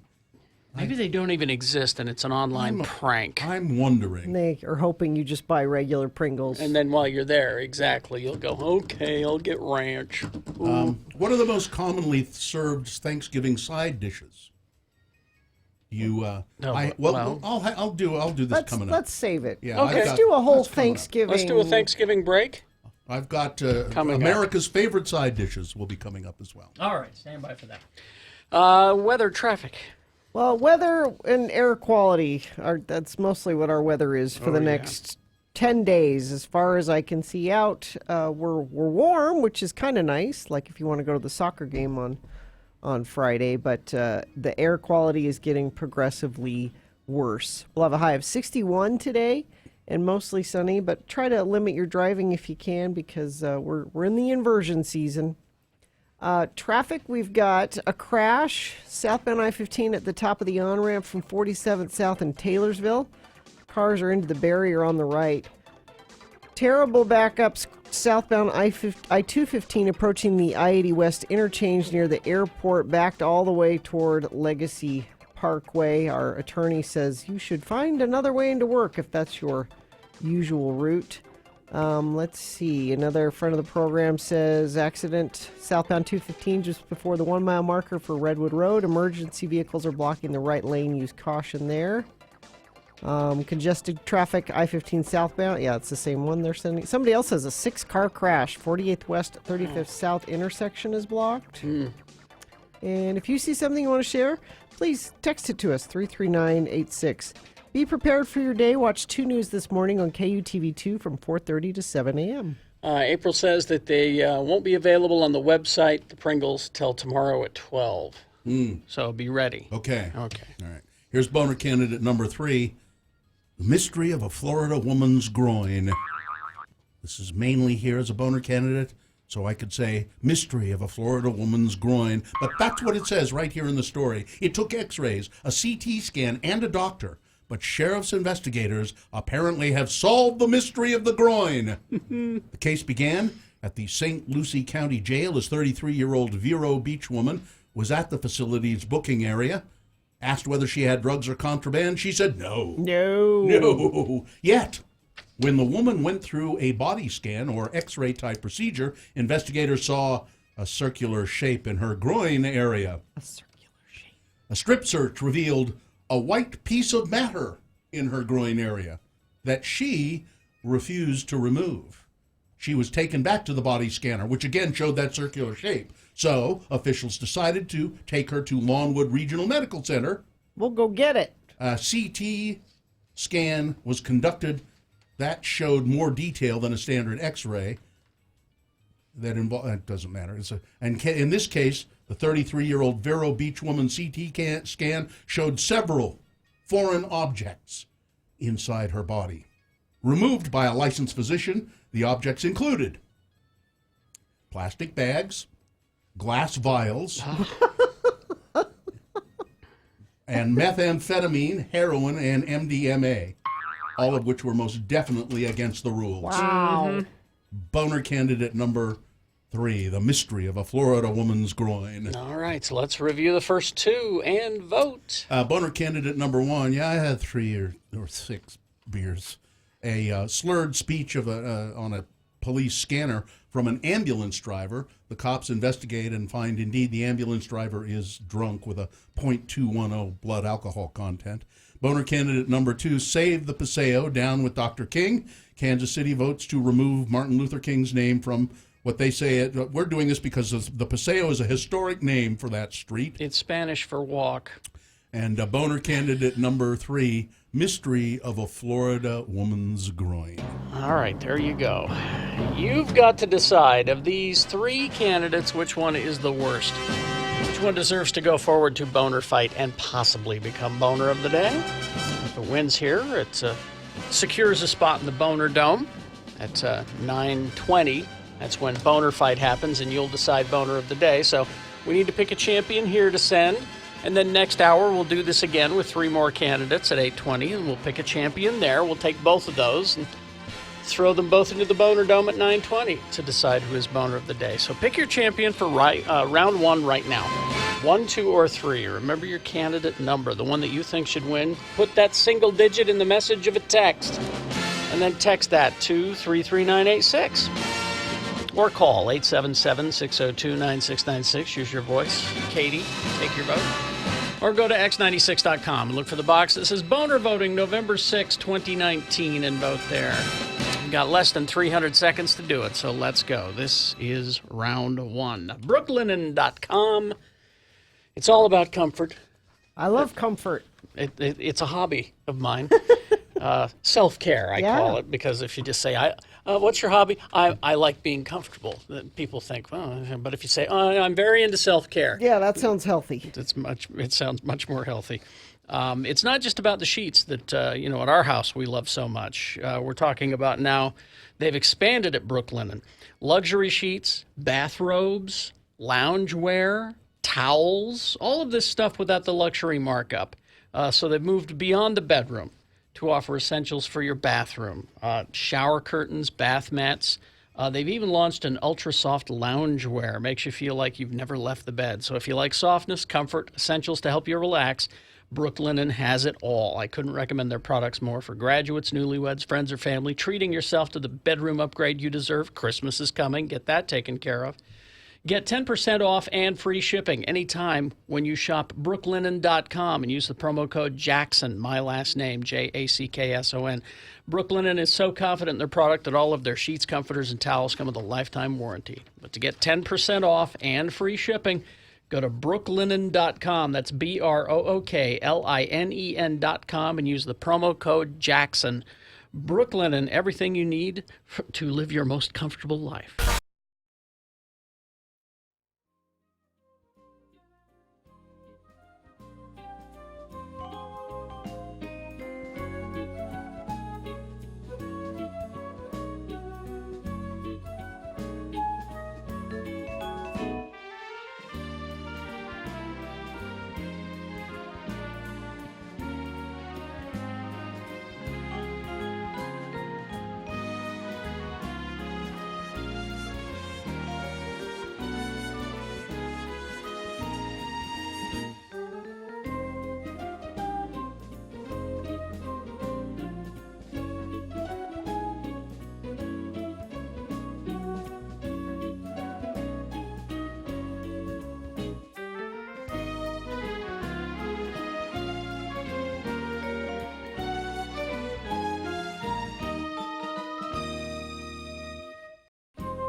Follow Gina Barberi on Twitter at RFHGina. This is Radio from Hell on X96.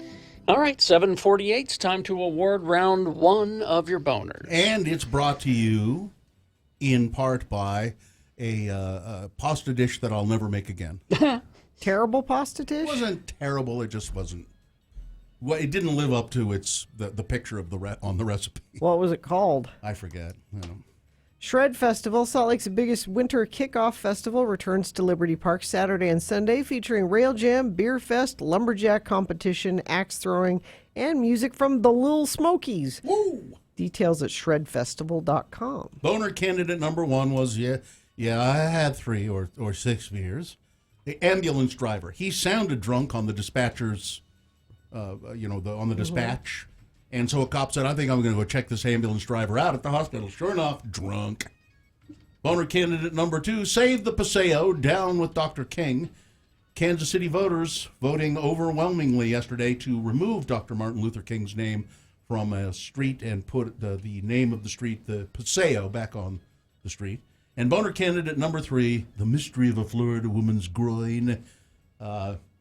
Just kind of an odd story from Florida. They couldn't quite figure out what she kept in there. And there was a lot. And it turned out there was a lot of stuff in there. Melissa won a boner t-shirt.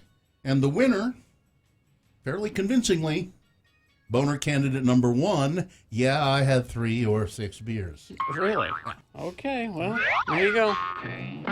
That's the winner of round 1. It now secure a spot in Boner Dome. It's on its way to go train for boner fights. Round 2 coming up at 8:20. 3 more candidates. We'll get another champion there. And then we'll take both of them and put them against each other at 9:20. That's when you will decide boner of the day. 7:50 right now. Hey, Gina. Yeah? You're in good company, aren't you? Well, I'm turning 50 this week. You don't look a day over 40. Thank you. You don't look a day over 30, actually. Thank you. Sunscreen. Wear your sunscreen. Is that it? I don't believe you. I just don't believe you go outside. It's that oily... Carrie, you're ruining my It's tip. that oily Italian... Is that it? I'm an oily Italian? Oily Italian complexion. Please, Italian. That saves you. But I found this article. I am in good company. There are many celebrities turning 50 this year. Uh-huh. Now, there's lots of people in general turning 50, too. but I mean, but our precious celebrities, Bill, please. yeah. Some people you might not think of as being 50. Or some people that might be lying about their age. Or some people you thought, I'm surprised they made it to 50. Now, we talked yesterday about All Right. Matthew McConaughey. All right, How did all he right. celebrate his 50th birthday? He joined Instagram. Smoke a little. P. Diddy, 50 this year. Ellen Pompeo from Grey's Anatomy, 50 this year. Gerard Butler, 50 this year. Well, he's Scottish. But 50 is still the same in In Scotland. in Scottish years, he's much older. Oh, okay. Samantha Bee. Oh. 50. Really? This year. Gwen Stefani. 50. J-Lo. 50? Yeah, shut up, Carrie. That's half a century. Just blowing my mind because... Wycliffe Jean is 50 this year. And still not president of Haiti. Mm-hmm. Trey Parker, South Park, Book of Mormon. Rootin' Tootin' Trey Parker. 50. Well, so that means his twin brother, Matt is also 50, I don't think they're twins. Oh, I thought they were twins. Trey Parker and Matt Stone. Donnie Wahlberg. Oh. Only 50? Only, yeah, so some of it's going to be that. Old triple nipple himself. Now, I was surprised. Tyler Perry, only 50. Now, not that he looks older, but he's so successful. Wouldn't you think he's been doing this long? Honestly, I thought he was younger than 50. Oh, really? He's been successful for 20 years. Yeah. So Carson Kressley. Where is Carson? He's kicking horse turds down the road, as Jim Thacer used to say. Yeah. That lying sack Catherine Zeta-Jones claims she's 50 this year. You have only against this her? year. Tina does not believe that Catherine Zeta-Jones is 50. a lovely woman. I think she's been 50 for 3 or 4 years. But Wow. Okay. Ken Jeong. Oh, yeah. Yeah, from He's 50? From Things. You would think he's from, older. From comedy. He's a judge from on The Masked Singer. Renee Zellweger. Really? All these people, we all were the class of 88. Okay. Did they all go to your school? Probably. Kate Blanchett. Kate Blanchett is 50? 50. Yeah, that's Paul Rudd. That's- 50. I'm Oh. still going. Jennifer Aniston. 50 this year. Peter Dinklage. We were all in the same class. This was like the best class they in were high all school. Jayhawks? Yes. They all went Really? to St. Joe's. Well, it's a private school, you know. Celebrities can afford to go there. That's you know. quite a class you had. Matthew Perry. 50 this year. Oh, now that's unfortunate. Norman Reedus. I'm still going. Reedus? 50. Oh, he's older than 50? Marilyn Manson. Manson's older than 50. That's a lie. You no. want to bring Catherine Zeta-Jones to the table. I'm bringing Manson to the table. Because I remember when we met him, he was really telling young. you, Manson is 55 at least. Our good friend Ice Cube. He changed his name. He's 50. No, Ice-T is 50, isn't he? No, Ice Cube is Ice 50. Cube. Is Ice-T Ice-T 50? is older. Is Ice-T 50? Older. Yeah, I get him mixed up. He won Best Looking in the Class in Who? 1988. Paul Rudd? Javier Bardem. Oh, well, yeah. 50. Jay-Z. There's all of this. I'm telling you, this was the best class ever. So why haven't you done better? Because she was helping all the rest of the class. Oh, I see. Jason Bateman. 50. Dave Grohl. 50 Grohl is 50? this year. I thought Grohl was at least 55. Now, he's in the new show Prodigal Son. Michael Sheen looks way older than 50, I think. Doesn't he? Now, Michael Sheen. He's the dad on Prodigal Son. No, well, just depends on how He's got a big gray beard. Just depends. Yeah, I mean, in Prodigal Son, he looks older. Is that General Zod? No. No. It's. I'm thinking of Michael. Okay, it's Good Omens. It's. Yeah, it's Ezra Ezra. Fab. Okay, yeah, Michael Sheen. Jack Black, 50. He won Funniest in the Class in our class of 1980. And then did they try to take it back some years later? They probably tried. Edward Norton, 50. All these people, 50. That's amazing. This year. Dave Bautista. You would think he's younger than Quite that. a list. I thought he was older. Bobby Brown. I'm still going. It's quite a list. Bobby Brown. I'm surprised he's still alive. And finally, Nancy Kerrigan, 50. Ice skater Nancy Kerrigan. Ed Brass says, coincidentally, all born at the height of the war in Vietnam protest babies. Yes. Yeah. Protest babies. Yeah. So I'm in good company. That's Well, all that's I'm good saying. to know. That's good to know. So traffic. I still think Manson's older, but anyway. Carrie's suspicious of Manson. Yeah. Crash southbound I-215 at the top of the on-ramp from 47th South in Taylorsville. Car off to the right. Crash southbound I-215 approaching the I-80 West interchange near the airport. That's caused some major issues this morning for people coming in from Davis County. You're going to need to find a different route through there. We've got a crash northbound I-15 61st South in Murray. And looks like that's about it. If you see something you want to share, you can text it to us, 33986. When it comes to mortgage lending, call Rick at Vintage Lending. Where else are you going to go? 16 years experience. Call Rick, 801-809-SAVE or loansbyrick.com. All right. We will take a break. We will be back in our next hour. We got round 2 of your boners, of course. More stuff to give. Oh, we got the Trevor Noah giveaway coming up. Stand by. Things that must go as well. ShamrockPlumbing.net. You know, they're not 50, but they are 30. They've been around. Shamrock Plumbing been around this valley, serving people's plumbing needs for 30 years. And that's homeowners with smaller projects or renovation projects, but also big apartment buildings. Shamrock Plumbing has certified licensed technicians, which isn't the case with some of the other plumbing companies out there. They'll just throw anybody in there with a little bit of training. But at Shamrock Plumbing, they make sure that their guys are certified. Shamrock Plumbing doesn't employ salespeople that work off commissions either. Their technicians are trained to take care of the problem at hand, not the problem you might have in 2 or 3 years down the road. So no job too big or too small for Shamrock Plumbing. They've worked on all of our houses and will do so in the future because I think they're the best. Shamrock Plumbing did great work at my mother-in-law's house as well. So you can call them for an emergency or just to get pricing on water heaters and softeners. 801-295-1690 or their website, shamrockplumbing.net.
Here's what Kerry Jackson is doing when he's not on the air. Well, Kerry, our session is nearly over, so let's get right down to it.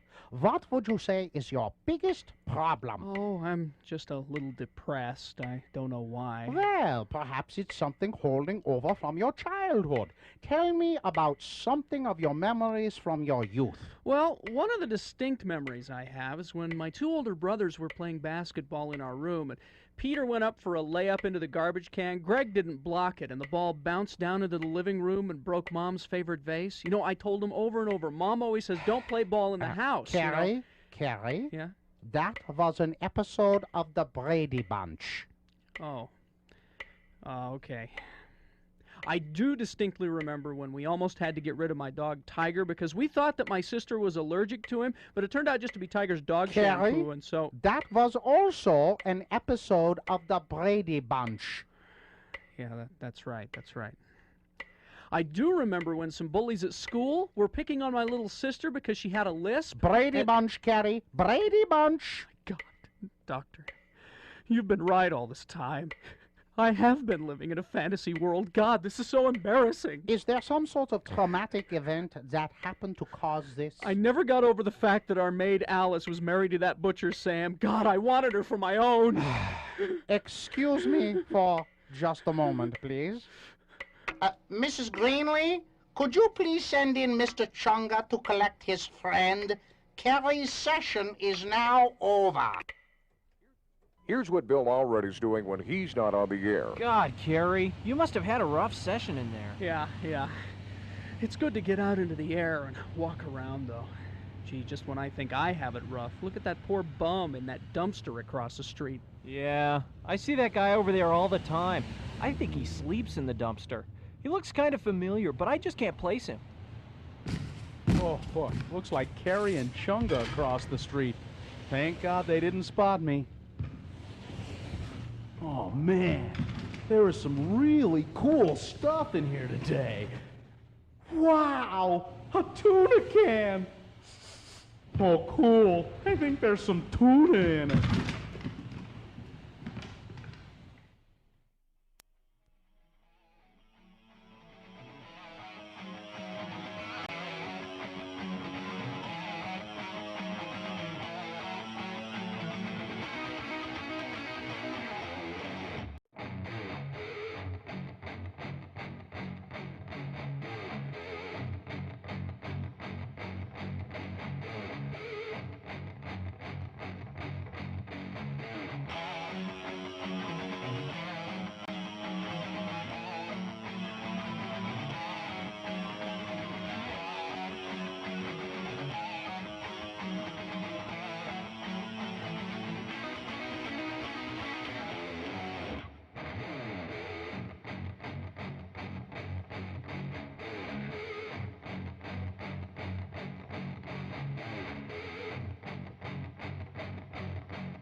Kerry Jackson, Bill Allred, Gina Barberi. Radio from Hell on X96. Contest. Well, we just heard Trevor Noah right there. A funny guy on TV, but he also does stand-up, and he's coming to town, coming to the Maverick Center February 21st. Tickets go on sale this Friday at noon, but Radio from Hell has your chance to win a pair of tickets before you can buy them. Make sure you listen all week long for your chance to win. There's more details at x96.com. I'm going to give you a keyword for your chance to win. The keyword is funny. Funny, funny. Text it to 33986. All right. Now, we talked briefly about this yesterday, but the subject of billboards came up, and Todd came to us and said, want to do some billboards for November. We did our zombie ones for October, for Halloween. How about something for Thanksgiving? Yeah. And we thought, well, let's give away some turkeys. Can we give away turkeys? We have to ask. Can we give away turkeys? Let's give away some turkeys. Seems like the thing to do for the season. And Todd said, sure, we can do that. That's easy. So can we promote that on a billboard that we're giving away turkeys? And so I didn't speak to the graphics guy, but we have an in-house graphics guy. We have a couple of them, actually. And said, somebody conveyed to him, look, they're giving away turkeys or free turkeys. Well, he claims that he was not communicated with. Well, that's correctly. what he claims. So now the billboard.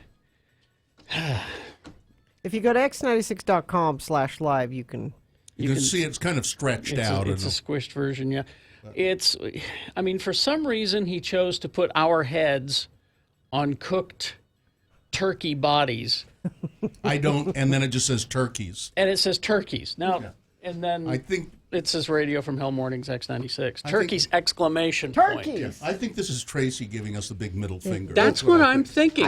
I don't think people are going to see this and go, I think Radio from Hell's giving away free turkey. Exactly. I think what it's doing, it's calling us turkeys. That's obviously That's what it's doing. I think is happening here. I, for one, am offended. And well, you should be. And plus, your drumstick is burnt. Yeah. Look at it. Look at that. You're over. No one will eat that. I have kind of a nice tan. Yeah, but I'm a little overcooked. I look like I've been in the tanning booth. But I think, okay, so look, I'm willing. Look, my gut says he did it on purpose because for some reason he doesn't like us. He did. But I'm willing to give him a second chance to fix it. Unfortunately, he's about a week and a half behind on his art. So how long does it take to? He's got other assignments. He's got the soccer team. How are people going to know we're giving away free turkeys? Well, we'll give one away, tomorrow, Katie? We'll probably give one away tomorrow. Yeah, we'll give away a turkey. It better be a Norbest. We are trying to focus on Thanksgiving because we feel like it gets neglected every year and just rushed right through the season to Christmas. I found this Thanksgiving traditions that have been mostly forgotten, so we need to bring traditions that have been mostly forgotten. Okay. Thanksgiving greeting cards. I know Cabin Fever has a bunch of those. So Christmas cards, everybody knows that, Valentine's cards. But back in the 1800s, people used to give each other Thanksgiving greetings. And this is what Dave says at Cabin Fever. This is the perfect time of year to send somebody a note saying why you're thankful for them. Yeah. My family still does that one. They do? Yeah. Oh, nice. Well, so I could send somebody a note saying, I will be very thankful if you would invite me over for Thanksgiving dinner. I guess you could do that. I mean, you can.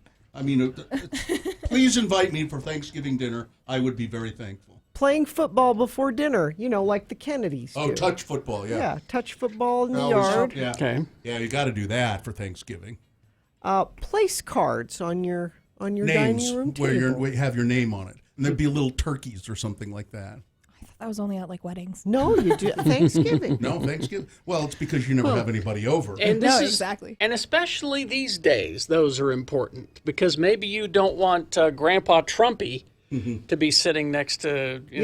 Try to avoid. Maybe that's for really big families. Well, I have a super small family. We do that, and now there are 3 of us at home, but we do that every night anyway. Oh, it's a good idea. Because I don't ever remember where I'm supposed to sit. Oh boy. Using your grandma's old recipes. Oh, yes. That's Actually, I use Gordon Ramsay's My recipe grandma now, was a terrible cook. Oh, so you don't want that? No. Oh. And at dinner, I use her recipe for putting that cheese in the celery.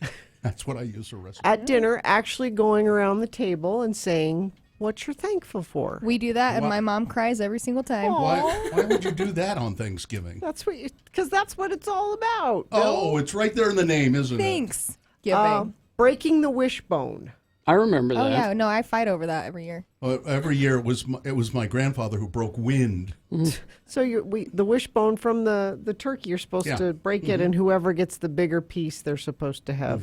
Make a wish. You kind of have to save it because it doesn't. Well, it does have to dry. It has to dry out. So. Yeah, otherwise it's never going to break for you. Yeah. Using the good china and the good so. What are some of the things your family does, Katie?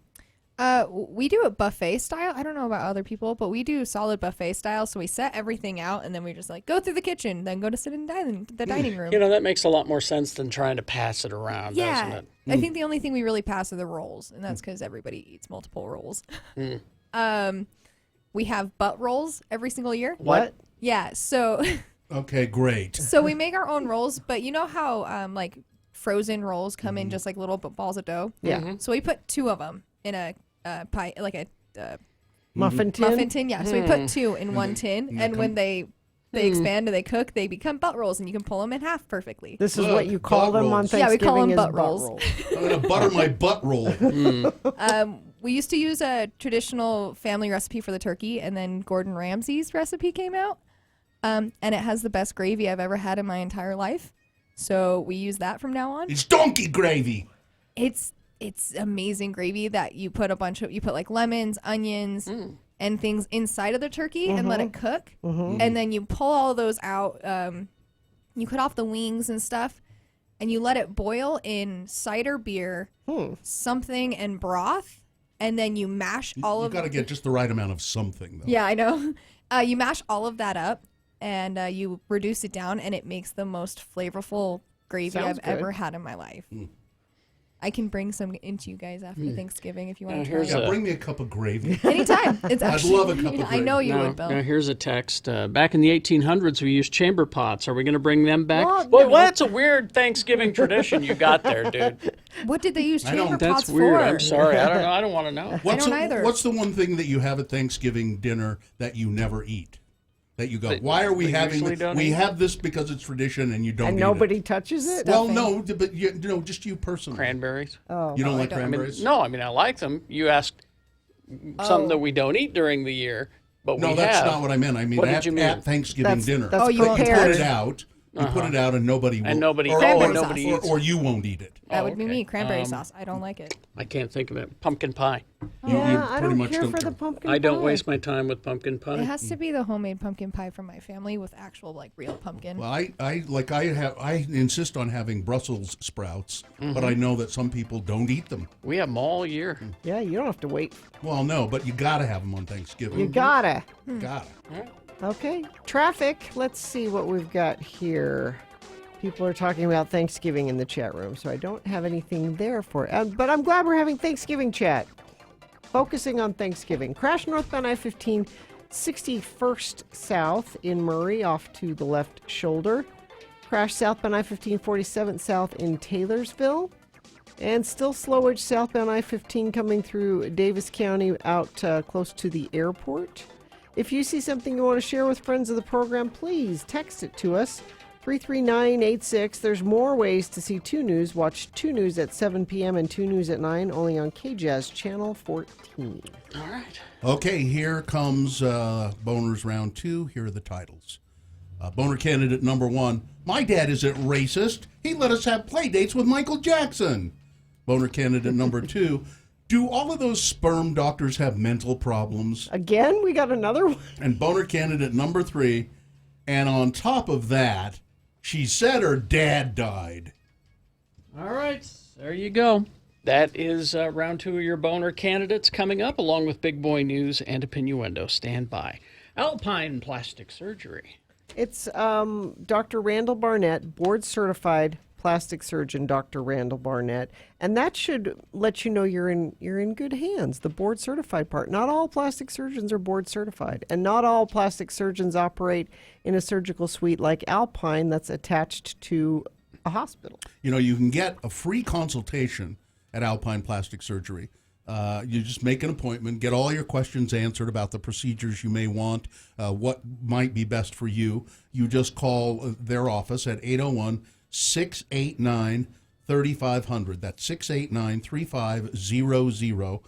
Or their website, alpineplasticsurgery.com, and you can get a free consultation with the fine people at Alpine Plastic Surgery.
Be a part of the Radio from Hell show on X96. Call 877-602-9696 or text us at 33986. Message and data rates apply. All right, 8:21 right now. Time for round 2 of your boners, presenting 3 news stories.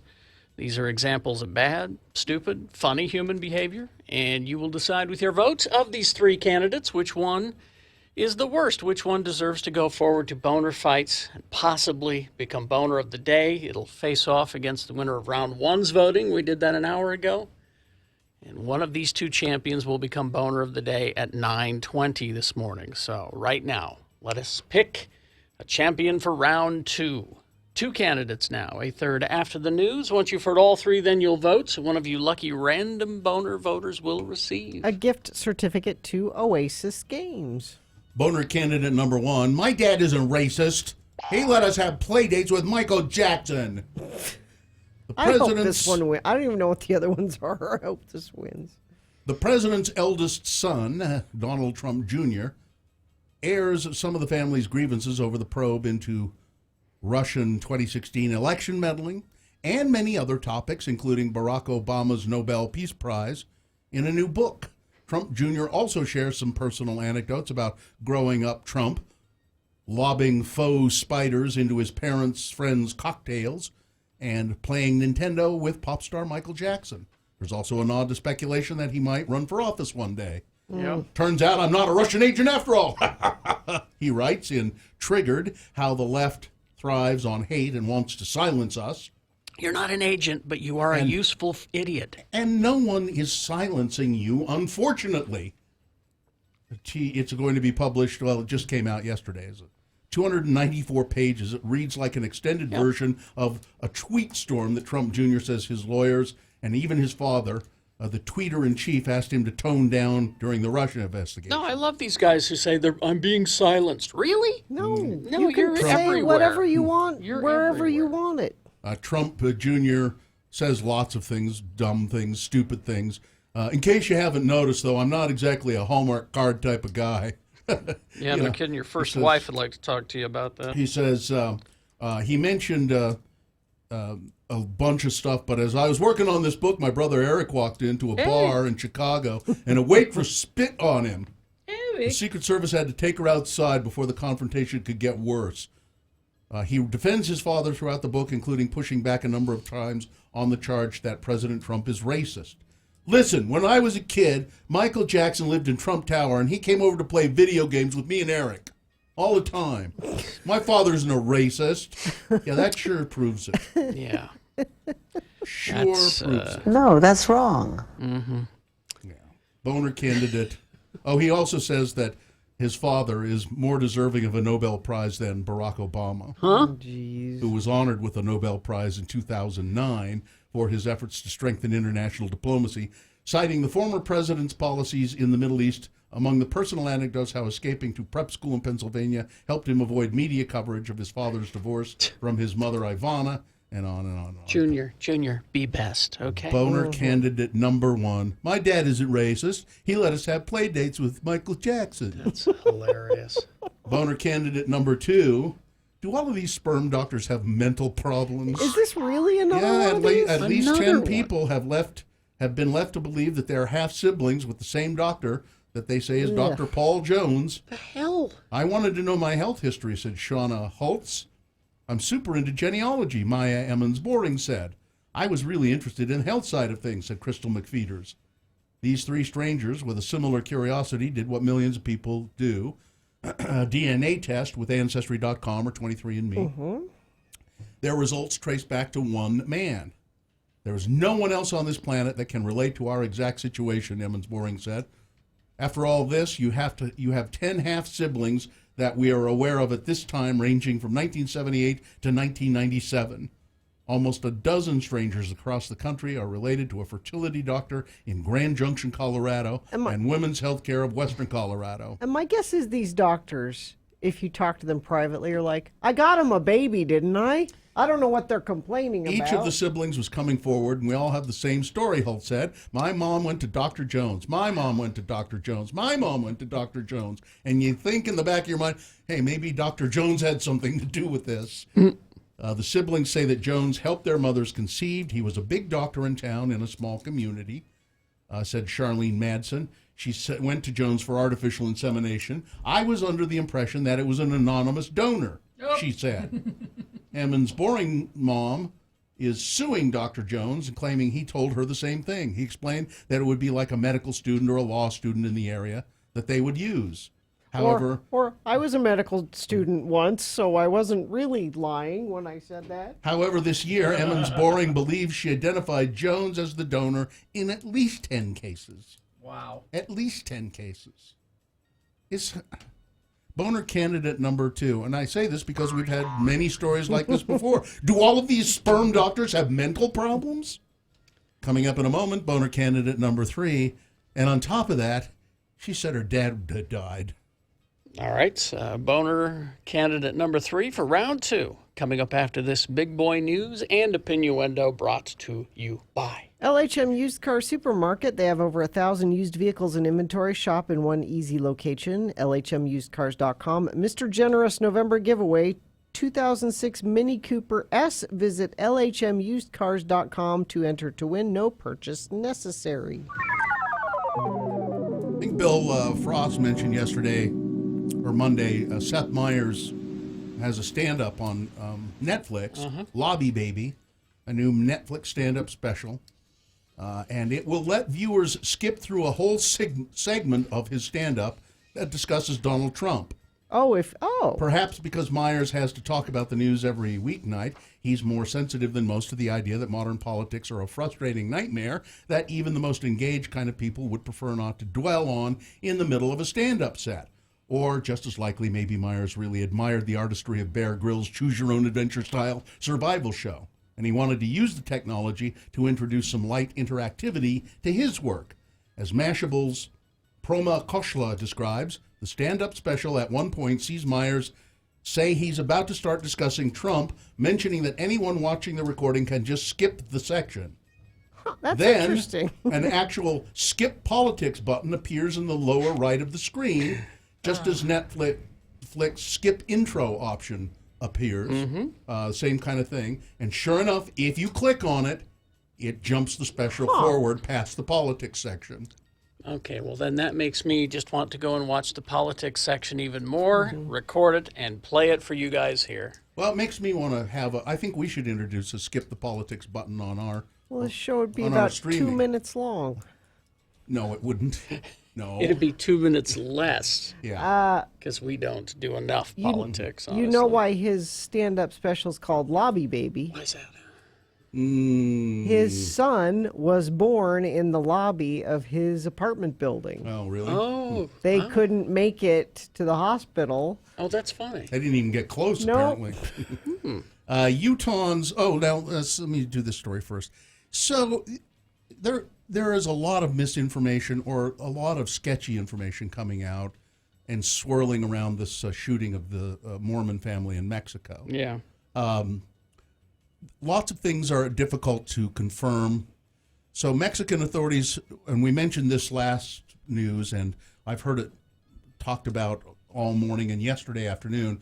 Mexican authorities arrested a person that they believe is connected to the ambush that killed the 9 Americans in Mexico. Or maybe not. The state prosecutor's office in Sonora posted on social media that a heavily armed man was detained close to where the attacks took place, and Mexican authorities said that there is a possibility that the man might have participated in the massacre. He had 2 hostages who were not related to it at all, so that says to me that the possibility is a slight possibility that he was involved. Here's how vague this story is. Yesterday, my cell phone rings when I'm in a meeting, and it's my dear son Festus, who works over at Fox 13. And he said, "Hey, Mom, I'm at work. People here at work said they heard you guys doing this story about the Mexican shooting, and that you had different information that we have, and we're trying to get more information. That you guys had more information than we have. Is Bill Allred, Utah's most trusted newsman, Well. Bill Allred? Can I talk to Bill? This is the news. That's when I ran to the production department and I said, do you need to make a liner for us right now that says, when Fox 13 needs help with the news, who do they call? Not KSL. They call Bill Allred. I almost felt like hanging up, because I just got it from the New York Times. But it lends to what you were saying is this story is very vague on all sides about what happened. So there are some undisputed facts about what happened, but then the conspiracies swirling around it. So what is this? All these Mormon Mexican communities. Brigham Young first thought of sending pioneers to settle in Mexico when Utah had barely been established as part of the United States in the Treaty of Guadalupe Hidalgo in 1848. It wasn't until the 1890s, though, that Brigham Young's thought about doing that became a reality. Mm-hmm. So Brigham Young's he sent Mormons to Mexico. This has been going on for a long time. Some of the big names in Utah history that have done it. The Romneys were... so Mitt Romney's dad was born in one of these Mexican colonies. He was the governor of Michigan, and he ran for president as well. Sorry. So people who have traveled to Mexico to continue the practice of polygamy, you see a variety of communities throughout Chihuahua and Sonora that have some affiliation with Mormonism, according to the Salt Lake Tribune's Nate Carlisle, who spent a lot of years reporting on polygamous communities. Who is also did a lot of work on this is Lindsay, I can't think of her full name now, Park. Hanson Park, Lindsay Hanson Park, who's been on our show before. She's written a lot about polygamy, and she contributed to a New York Times story about this very thing because of the shootings. And if you go to YouTube, you can search the Mexican Mormon War. And Vice News has that's like a 5-year-old report. Yeah, on, a 40-minute report. It's like it is older, but give you a little background. The Vice did that report because Mitt Romney was running for president, and they said his dad was born in Mexico. What's that all about? And so they went and did some investigation, and there have been tensions between those Mormon communities and the drug cartels, and down there, and it is thought that the tensions could have escalated to a certain point, and I don't know what the beef is. I don't think that the Mormons or the fundamentalist Mormons down there are drug runners or anything like that. So what is the beef with the cartel? Maybe the cartel just doesn't think that they're kowtowing to them enough or controlling them enough. And I think they have some money and some influence in those areas, and the drug cartels probably don't like that either. Yeah, and that's just speculation on our part. But the mayor of West Jordan, the race for who will become West Jordan's first strong mayor. They haven't had a strong mayor? Well, it's changing the form of government. So they've had the city manager form, I believe, and now they're going to the mayor council.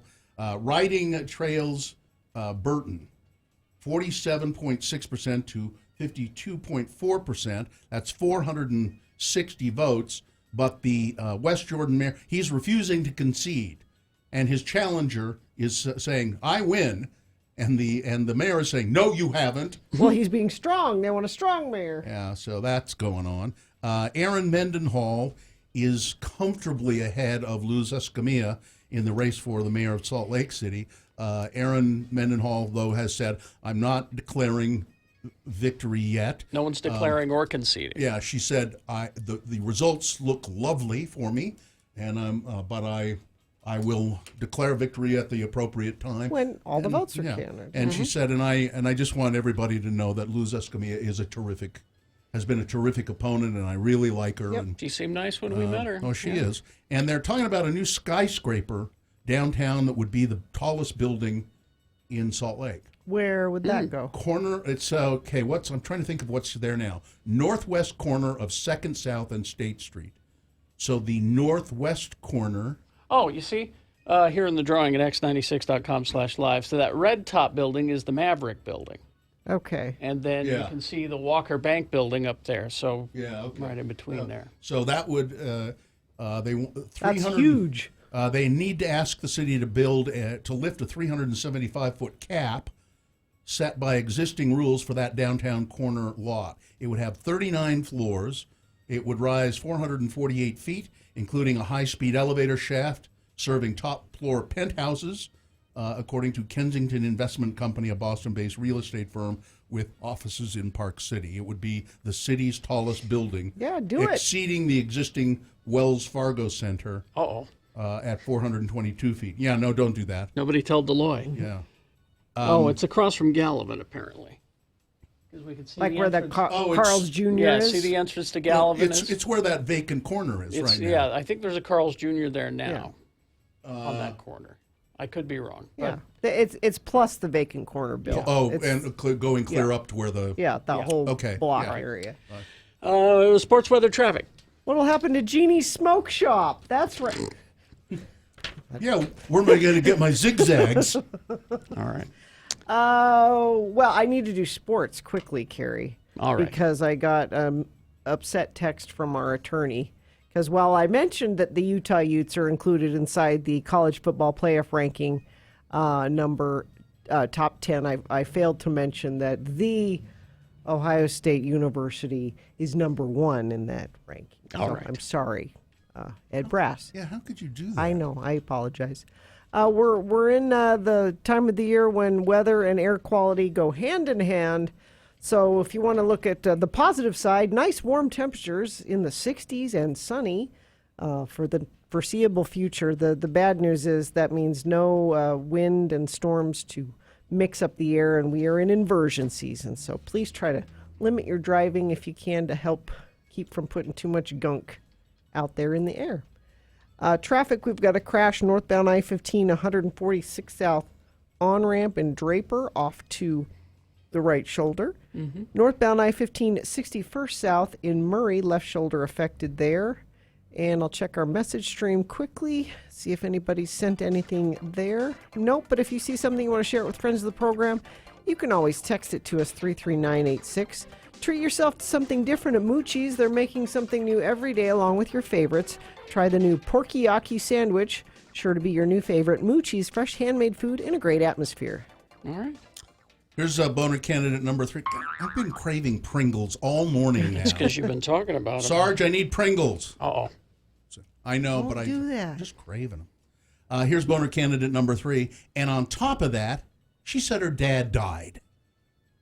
Chester Springs, Pennsylvania. A Pennsylvania woman has been charged with conducting an online fraud by collecting money from people to help her cope with a medical crisis. She said she had a severe case of colon cancer. But she doesn't. Authorities say that this case proves once again how difficult it can be to distinguish between a legitimate crowdfunding event and a scam. Once again, people with big hearts fall victim to those banking on their generosity. 31-year-old Jessica Ann Smith of Chester Springs used her maiden name of Cornell when she created a GoFundMe and Facebook page for herself, claiming she had colon cancer. In it, she says, Jessica is facing tremendous medical bills, travel costs, paying for the care of her children, and missed work. Authorities say people donated over $10,000 to help her. She made people believe she had a very serious cancer diagnosis, said acting Chester County District Attorney Mike Noon. The fact is she doesn't have cancer at all. And to top it off, she said, I need the day off work. And she lied about her father dying so she could get the extra day off work. My father died. He's not dead. He's very much alive. Sounds like someone we know. Boner candidate number, I forgot about that. Yeah. Boner candidate number 3. And on top of that, she said her dad died. All right. Let's review the first 2 and vote. Boner candidate number 1. My dad isn't racist. He let us have play dates with Michael Jackson, said Donald Trump the Hilk Jr. Boner candidate number 2. Do all of these sperm doctors have mental problems? This is a Grand Junction fertility doctor accused of using his own semen to impregnate fertility patients. And boner candidate number 3, on top of that, she said her dad died. All right, you've got to decide of these 3 candidates, which one is the worst, which one deserves to go forward to boner fight and possibly become boner of the day. If it wins here, it'll go up against the winner of round 1's voting that we did an hour ago. We'll take both those champions and put them against each other at 9:20. That's when you decide boner of the day. Right now, you're picking the champion for round 2, so here we go. 1, 2, or 3. Remember your candidate number, the one that you think should win. Put that number, that single digit, in the message of a text, and then text it to 33986. Or you can call 877-602-9696. Use your voice to vote. Or go online, x96.com. Look for the box that says Boner Voting November 6, 2019, and vote there. All right, you've got less than 300 seconds to do it, so let's go. This is round 2. SaltLakeFilmSociety.org. Oh, man, I love that place. Now, Sean Means will be here tomorrow to review the movies that are opening on Friday. Mm-hmm. And the ones that we call artsies are the ones that usually open at the Salt Lake Film Society theaters. And then often they're movies that open small like that, and they're so good and so popular, they move on to bigger venues as well. They usually wind up winning all the Oscars. Yeah. The Salt Lake Film Society shows the greatest of documentaries and independent films, and it's where you'll find the unusual. You'll find foreign language films, things that you go, you sort of don't expect it to be so good, and then you go, why did I miss it? I almost missed out on seeing this. Yeah, and you won't miss out if you join the Red Carpet Club, because you'll be alerted when these things come to town. Yeah, just go to slfs.org. You can get updates on when new movies open. There's also a way that you can help support the Salt Lake Film Society as well. It is a non-profit organization. So support the Salt Lake Film Society, patronize their theaters, go to slfs.org.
At RFH Bill, this is Radio from Hell on X96. Things that must go next, but right now let's award round 2 of your boner. Which is brought to you in part by some roasted beets.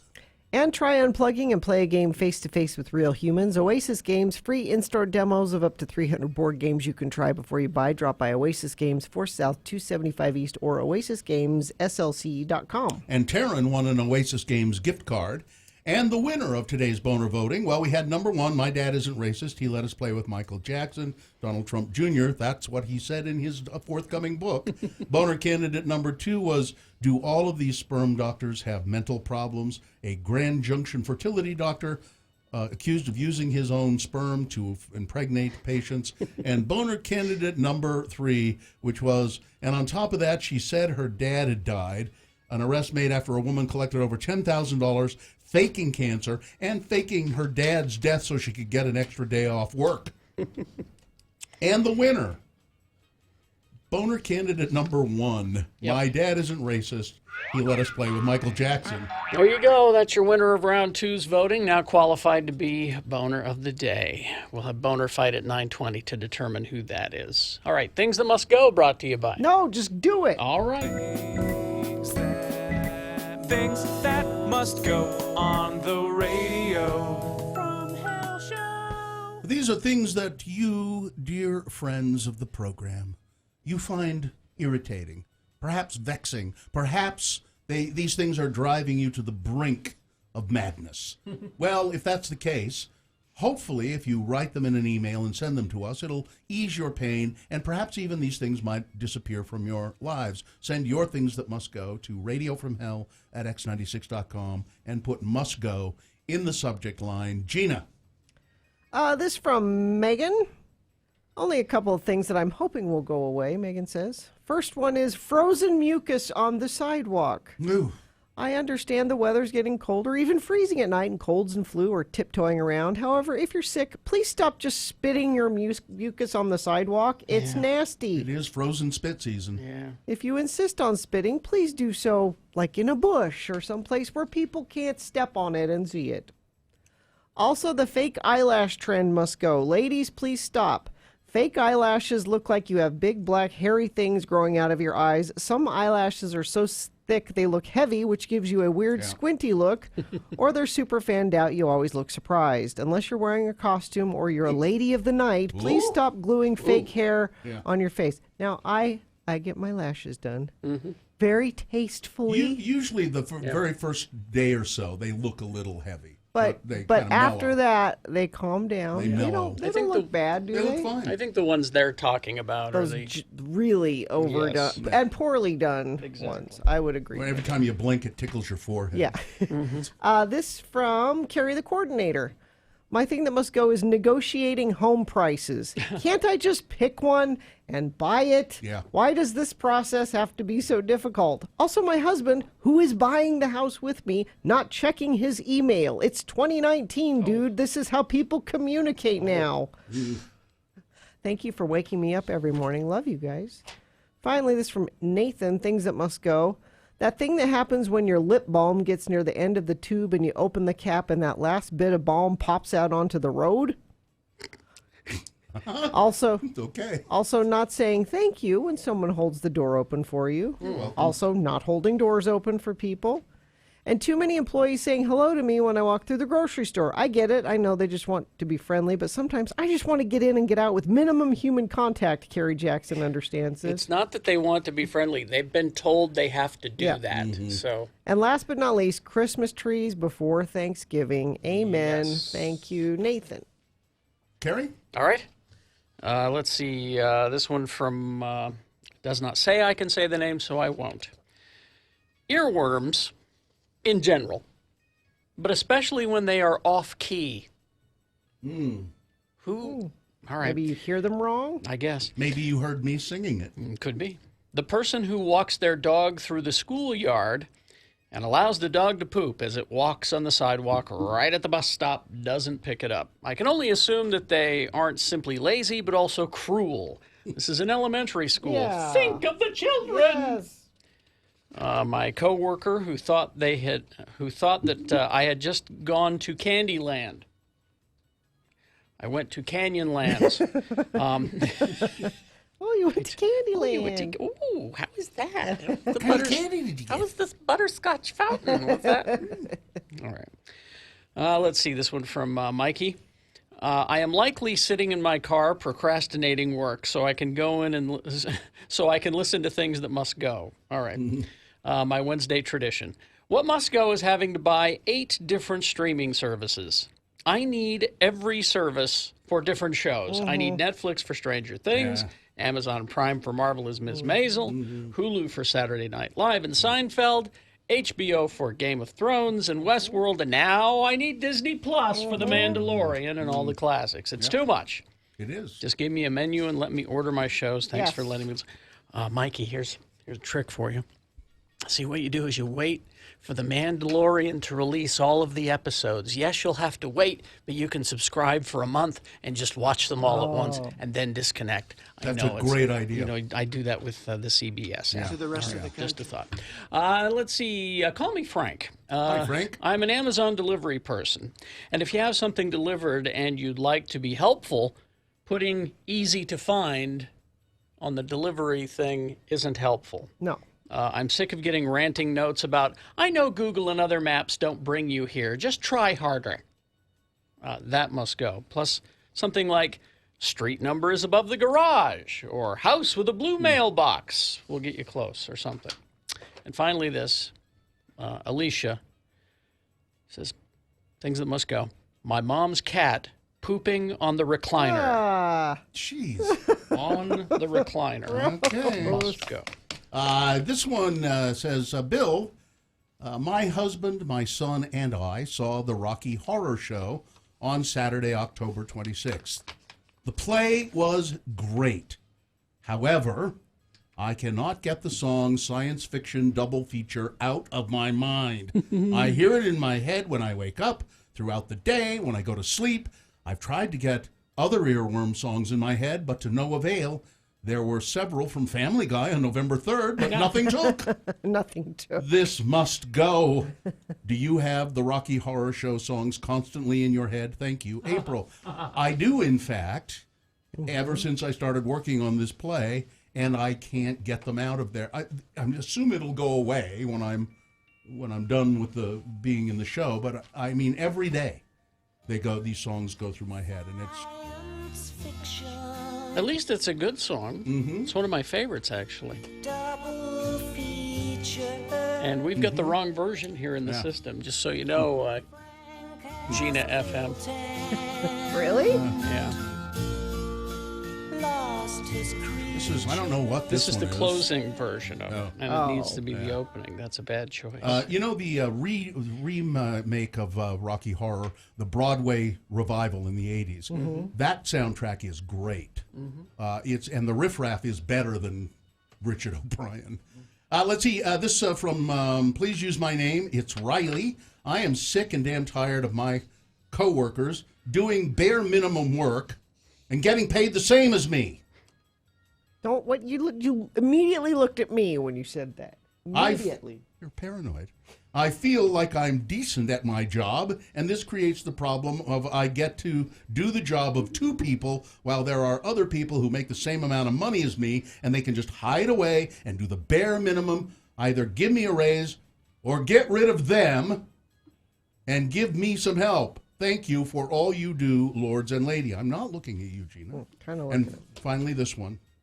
Dear lords, the thing that must go are the Christmas commercials, which started as soon as the clock struck midnight on November 1st. I am already burnt out. Thanks for making this go away, Paulette Platt. And that's Things that must go on the radio. All right, there's no traffic, but we do have to remind you that Corey's concert and community calendar is coming up after this. Stand by. Also, let's see. Boner Fight is on the way. And, we're going to interview Noodles from The Offspring. We think. Fingers crossed. Yeah, those things are always subject to if they call. Yeah, or if they woke up. Stand by for all of that. Hoops Vision Correction. You know, our good friends Dr. Philip Hoops Sr. and Jr. And all the great people who work at Hoops Vision have really done a nice thing. $800 off LASIK, or it says here other qualifying vision correction options. Okay, because it's not just LASIK they do. They do all kinds of procedures. They do there. cataract surgeries there now, and they do. They're a world-class leader in cataract surgeries. But the LASIK, you get rid of your glasses, your contact lenses. That is a big, big, big event in your life. It's a hassle to deal with contact lenses or glasses in the cold weather, and like when you're shoveling snow and your glasses keep slipping down. Oh, yeah. So go to Hoops and have a free, no-obligation appointment. See what options are available to you. You can also use your flex spending dollars before they expire for these procedures. Call Hoops Vision today. 877-30-LASIK, LASIK. That's 877-30-LASIK, or go to hoopsvision.com.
Somebody sent a picture, tweeted a picture of, I was talking earlier about my strange gum obsession when I was a little kid. Mhm. And I liked to get under the tables at restaurants, and I would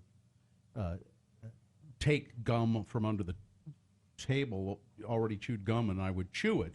And I also liked the way the gum looked underneath the table, the restaurant table. It was pretty. It was kind of like a abstract art. And somebody sent a picture, Kara Jane Prower sent this picture of this gum wall. I've seen the gum wall. Well, and I was going to say, why didn't you bring this up? Because I remember you talking about this. It's in Portland. Portland. Like a whole alleyway that's just covered in gum. Yeah. It just I don't know how it started. Didn't occur to you to bring that up when we were talking about it before. No, I forgot about it until she. Is this the one? Is this it? Yeah. Yeah. And it's not. It is like an entire alleyway. It's cool looking. Yeah. You would love it. You Yeah. should make a pilgrimage. So this shows you why I thought that looked so cool when I was a kid. I have an idea. Yeah. We get a picture frame, no picture, and we set it up somewhere, and every morning you put your gum there. Well, it's just the same kind of gum all the time. Then there's the challenge. You'll have to switch oh, up no, gums. I'm sorry, it's Seattle. It's not Seattle. Portland. Seattle? It's Seattle. Okay. Maybe we should have a gum. I think this is a good idea. Let's have a gum picture frame in here and invite guests when they come here if they're chewing gum, or let's just say anytime Richie invites a guest to come to the studio, say, and we'd like you to be chewing gum to add to our gum frame. Yeah. And we'll make a a piece of gum art. Yeah, but then are you going to be tempted to? No, I'm over that. I'm over that obsession where He won't try to pull the gum off and eat it. No. But I think it'd be nice to have a piece of gum art. What color of gum is this? Not even aware. It's blue. Okay, so my contributions would be blue. Well, does it stay blue after you're done chewing it? Yeah. Okay. What kind of gum is it? Orbit? You like the Orbit. That 5 gum? Oh, 5. No, I only bought Orbit because it was at Costco. Yeah, that's and why. And now they carry the 5 gum. I chew the Orbit that I get it at Costco. And this is cobalt flavored. I have no idea what that is. What does the cobalt taste like? Minty. See, there's the gum I was chewing. That's earlier. kind, It's kind of green, but pale, not really. pale green. Yeah. Pale green. Smells so good. All right, there you go. Gum fetishist. So yeah, is there some? Well, you're kind of handy, Carrie. Maybe you could make the frame. I'm busy. Carrie's redoing his house. I'm busy with the basement thing.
The Aquabats. Aquabats because they're coming this weekend. Yeah, they are. We'll talk about that in Corey's Community and Concert Calendar. Well, let's do it then. All right. It's brought to you by Live Nation. And let's go tonight. Young Thug and Machine Gun Kelly at Saltaire on November 6th. Go to livenation.com for all of these shows coming to Salt Lake City. That being one of them, of course. Tonight, you've also got Max Bemis at Urban Lounge. Now, he was in Say Anything, which he's put to bed, apparently. He's just touring on his own now. But, really? Yeah, I Okay. really like that band. As I mentioned, Machine Gun Kelly will be at the Complex tonight. Thursday, King Nico kicks off 2 nights. Celebrating their 10th anniversary, Valor and Provo will be Thursday night and Friday at the Urban Lounge. Friday, Shred Fest 4.0 at Liberty Park. They'll have a rail jam, a lumberjack competition. Yeah, it'll be a good time. So check that out for sure. It's going on Friday and Saturday. Bishop Briggs will be at the Complex on Friday. Matt Mason at Urban Lounge. Aquabats at the Complex on Saturday night. We already mentioned. Always a good time. Always awesome. Doug Benson will be at the Gateway Wise Guys doing Doug Loves Movies, where I think he just gets high, reads tweets, and talks about movies. So He's it's pretty a good funny. time. Yeah, it's pretty good.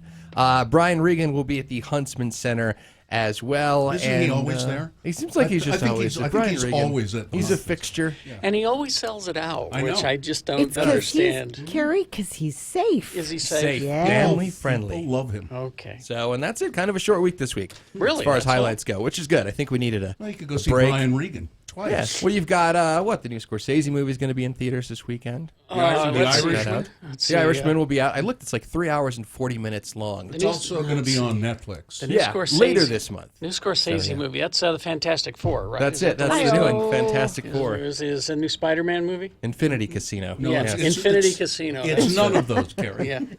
You must win 5 gemstones from these slot machines. In order to stop Al Pacino. Yes. Watch out for the Pesci. It will take that much power that's because right. he acts He's, that t- hard. he's tried to walk back his comments. Well, what no, I meant was... he wrote an editorial.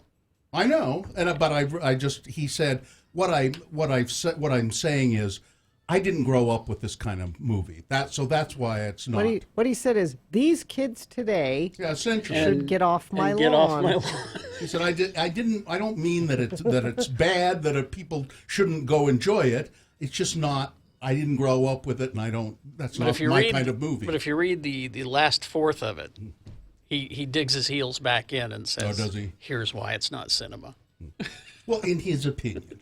And he can have his opinion. Sure, it doesn't matter. Good for you. Don't go. Just don't go. He doesn't. Be quiet. That's the answer to every... If you don't, just don't do it if you don't like it. No, you don't have to. But you have to have critics. You have to have people discussing it, You can't just say, well, it's a movie, so go see it or don't. You know Isn't what I that mean? what a critic says? Is go see it or don't? But I think you can't say be quiet about it. If you have an opinion, you can state that opinion, and just don't go to the movie. Okay. All right. Thanks, Corey. Why are mommy and daddy fighting? I know. This is the Radio from Hell show, Corey. This is what Are we you do. new to it? This is what So is happens. this sponsored again? Yeah, Live Nation. Once again, you've got Machine Gun Kelly at the Complex tonight. If your ticket says Saltaire, don't go there. Go to the Complex. That's where they moved it to. LiveNation.com once again. There you have it. All right. Let's see now. We're going to take a break, and we will be back. We got allegedly Noodles from The Offspring is going to be calling. Because Offspring is one of... We have 2 Nightmare Before Xmas shows this year, and Offspring is one of them. Yes. Not just Offspring; it's Offspring Acoustic. Which we got to find out what that's all about. Yes, exactly. We have questions. Also, a boner fight to determine who is boner of the day. Coming up, stand by.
Be a part of the Radio from Hell show on X96. Call 877-602-9696 or text us at 33986. Message and data rates apply. Now we're waiting for Noodles to call. I was just looking at Offspring. I was just looking at his Twitter. Noodles for president. Is he running for president? Well, that's what I want to ask him because it says right there he's. But we're going to hear from him soon, and then he can explain this whole Offspring acoustic. Because as you recall, they're not exactly, Yeah.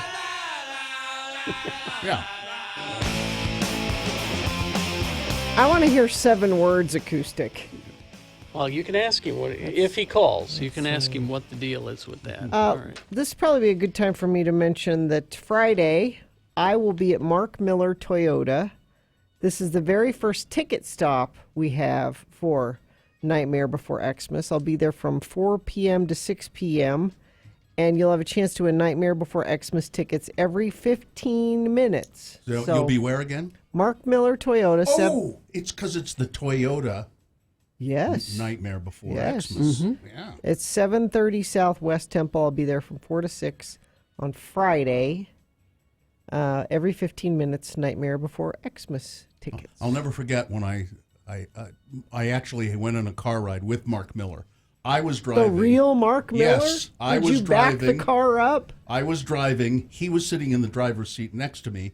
We were driving a Subaru at that point, and I said, "Why does the car keep beeping?" And he said, "Because you're not staying in your lane." Stay in your lane. You've been told that lots of times, haven't you? Keep in your own lane, Mr. Allred. Yeah, he was really an interesting guy.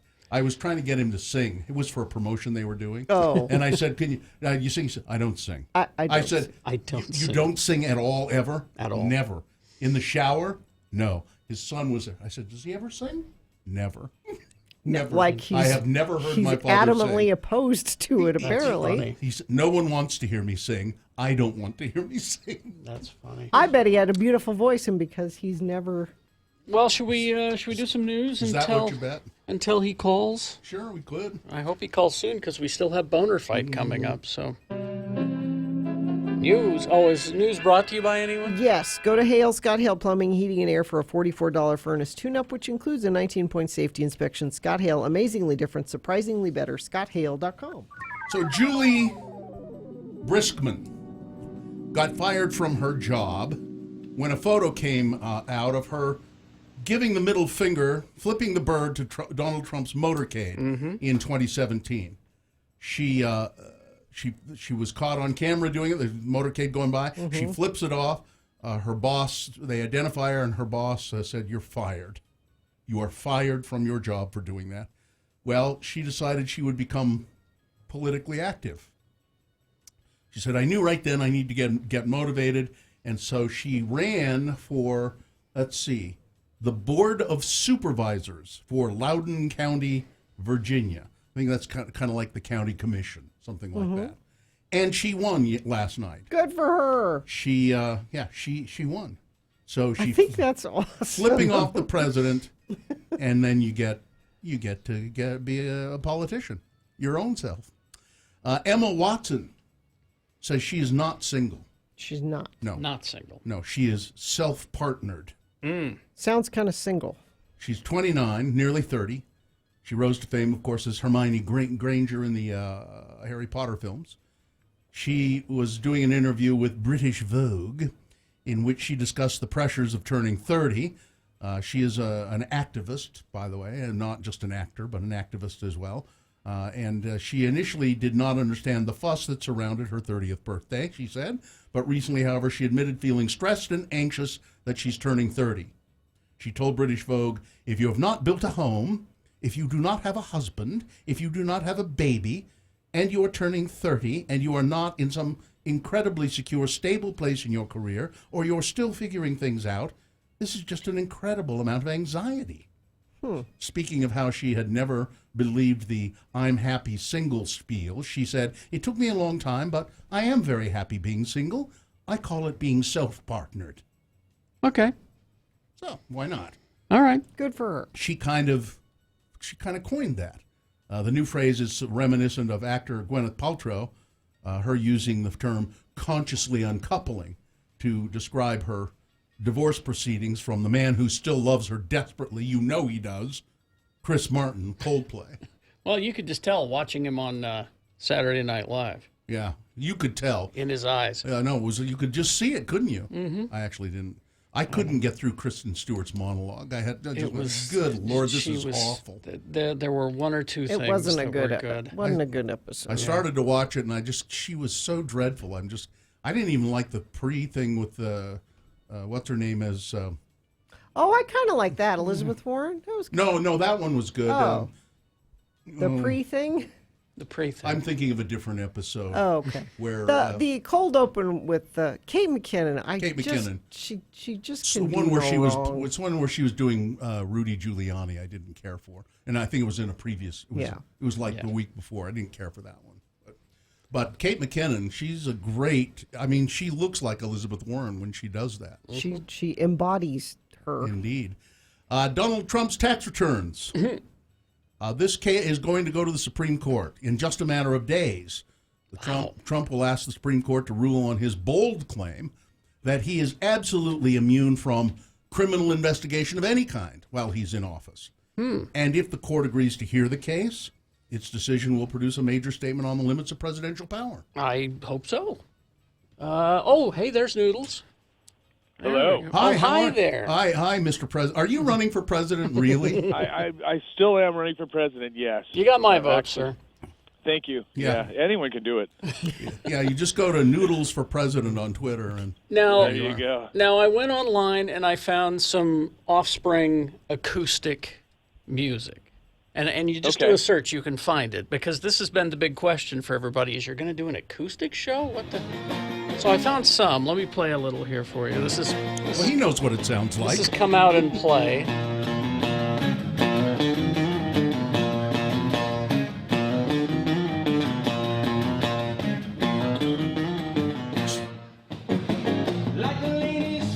Okay. So you get the idea. You must have fun doing this. It is the funnest thing ever. It really is. Yeah. And the audience is right there with us, having a blast. You rarely do we see so many smiling faces. You must have noticed when you, and it probably happens elsewhere, but you must have noticed when you come to Salt Lake City that people know the words to every single song, and they sing along with every single Offspring song. We do. Yeah, for sure. We've been coming to Salt Lake City since the 80s. I know. Yeah, just renting cars and driving out there. I mean, we've got great fans there, and so it's a perfect place to do an acoustic show. We're excited for it. It's a special acoustic performance, Offspring, on December 3rd, the Toyota Nightmare Before Xmas show, the second of two shows we're doing, actually, for Christmas. All right. Yeah, the first one is, the night before? Yeah. We're going to have to work on some Christmas songs. I didn't realize that. Oh yes. Oh, yeah. That'd be cool. I mean, do you have any in your repertoire at all? Yeah, you should. Not yet, but we'll get there. You got time. Yeah, totally. I think I'd like to hear you guys do Santa Baby. Kind of a sexy... Yeah, it's kind of a sexy song. Yeah, that's not going to work for us. Santa Baby. I don't think anybody really wants to see that, but I'm flattered. I'm very flattered that you would suggest that one. I've often thought of the Offspring as being one of the sexiest bands around. Well, of course. Yeah. Of course. We're excited to have you come out, and everybody. Does everybody come along? And the whole band? The whole band comes along? Yeah, it'll be the whole band. We started doing this really just this year. We early on in this year we did where was it last year? I think it was early on this year we did a full 5-show tour just playing acoustic, and then we did one later in the year as well, like in the spring. And it was just so fun. Some of the funnest shows ever. We kind of tell stories, we joke around, and then play songs. We have to try to switch them up a little bit. You can't just take a punk rock song and hammer it out on acoustic guitars. Yeah. Having said that, of course, we do that a couple times. Yes, of course.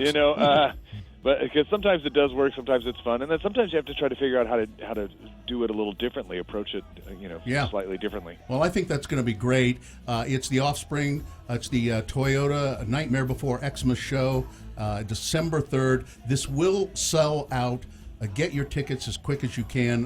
They're on sale at SmithTix and thecomplexslc.com, and you can get more information at x96.com. Yeah, you'll sell it out, Noodles. You will indeed. Thank you. Well, yeah, normally we do it at a little bit smaller venue than we normally play for the acoustic thing. Yeah. We like to have a kind of an intimate atmosphere for sure. And it is really just some of the funnest shows we've had. The fans walk away just smiling and really feel like they've witnessed something a little special. Well, thanks for talking with us. Thanks for calling, and we'll see you in December. My pleasure. Thanks for having me on, guys. Yep. Thanks, Noodles. See ya. Mr. President. Sorry. Yes. All right. I see cabinet positions in your future. Oh, I like that. Thank you. Yeah. Thank you. All right. But you can, if you go online, you can search for Acoustic Offspring, and you can tell the audience is getting into it. They're having a great time. So get your tickets. So it'll be a good time. All right. So, well, let's get to. I wasn't ready. I need to get the boner fight jingle ready. Pretend I did. Okay, you did. Boner fight. And here it is. The winner from round 1 going up against the winner from round 2. Round 1's winner in the 7 o'clock hour was I had 3 or 6 beers or so. Police hearing a slurred speech on a police scanner. It was an ambulance driver. I'm taking this person to the hospital right now. And the cop said, I'm going to go meet this guy at the hospital and see if he's really drunk. Sure enough, drunk ambulance driver. I only had a couple of beers. Well, 0.210 blood alcohol level. Going against number 2, which is, my dad isn't racist. He let us have play dates with Michael Jackson. That's Donald Trump Jr., who's an idiot. Yes. Boner candidate number 2. There you go. You've got to decide of these 2 candidates, which one is the worst, which one deserves to be boner of the day. 1 or 2. Remember your candidate number, the one that you think should win. Put that number, that single digit, in the message of a text. Text it to 33986. Or call Katie, 877-602-9696. Or go online, x96.com. Look for the box that says Boner Fight, November 6, 2019. If you don't see the box refresh, it'll appear. You've got 300 seconds. Let's go. Boner.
from Hell X96. All right, let's award boner of the day. And it's brought to you by some spaghetti that I'll never make again, and some roasted green beans and some roasted beets. Actually, it's totally brought to you by. Yeah, they were just not. It was just not a good recipe. I tried it out. Oh, okay.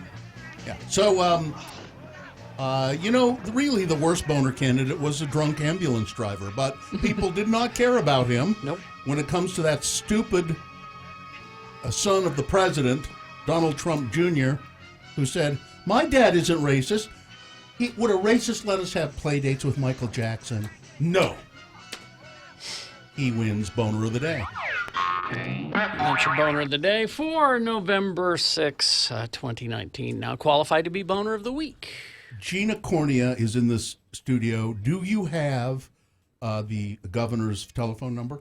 You know, I was just looking at that. I have the Senate and the House number, but I don't have the governor's number. Well, Gina, look that up. Gina Barberi. Somebody look it up. Gina Barberi could maybe look that up.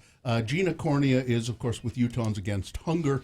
And why should we call the governor about this? You need to call the governor and tell him that you oppose one of the things that is in the proposed tax restructuring and equalization bill that the task force is coming up with. They are proposing to raise the sales tax on food, on unprepared food, not restaurant food, but unprepared food, your groceries, from 1.75% to 4.85%. That is a 177% increase in taxes on unprepared food. Now, so you look at this. Tell me that's not what you just said. Yeah, this no, is because different. this includes the press release or this little thing you sent me. That includes this includes the local portion. So what we're talking about, the 1.75%, is the state portion. Oh, okay. They would increase it to 4.85%, which is the state portion. This 3% to 6.11% includes the local portion that municipalities are allowed to have. Oh, gotcha. So it's actually a lot. It's more. It would raise it to 6.1%. If the state does this, the sales tax on food will be 6.1%. That is correct. And that's not all the state, but it's sure bumping it up there. Yep. Now, when John Huntsman was governor, he said no more sales tax on food. Right, and they weren't able to eliminate the sales tax on food entirely, but that was when we got it reduced to 1.75%. So that was the state's portion. Correct. The state no longer levied sales tax on food, but municipalities. Oh, no. The 1.75% is the state portion. So he wasn't able to eliminate it entirely. I see. They reduced it to 1.75%. And it was, sort of the great deal that was struck between the House and the Senate. Mm-hmm. There are places that they don't charge sales tax on food at all, right? Most states don't don't levy sales tax on food. In fact, there are only 7 states that fully tax food. Mm-hmm. So the argument, the legislature's argument is our tax bases are shrinking, and we want to cut income tax. So where are we going to get our tax money for the state services? We've got to get it somewhere. Well, there are certainly better places than taxing food. Taxing food is incredibly regressive. It really hurts the poor. It hurts the poor. Low-income households spend 34% of their income on food. Moderate and middle-income families only spend 13% of their income on food. See, that's where we really need to stomp our feet and say this is ridiculous. They need to take it somewhere else. So if you cut the income tax, that's not going to help poor families very much, is it? No, it's not. And when you look at the proposal, higher-income families benefit a lot more from the reduction in the income tax rate than low-income families. Well, we could say, higher income families, we're going to reduce your income tax, but you guys are going to have to pay more for food. How do you do that? Well, just do it. I mean, you just say when you go to the grocery store. When you go to the grocery store, you can identify them by the clothes they wear, Gina. Well,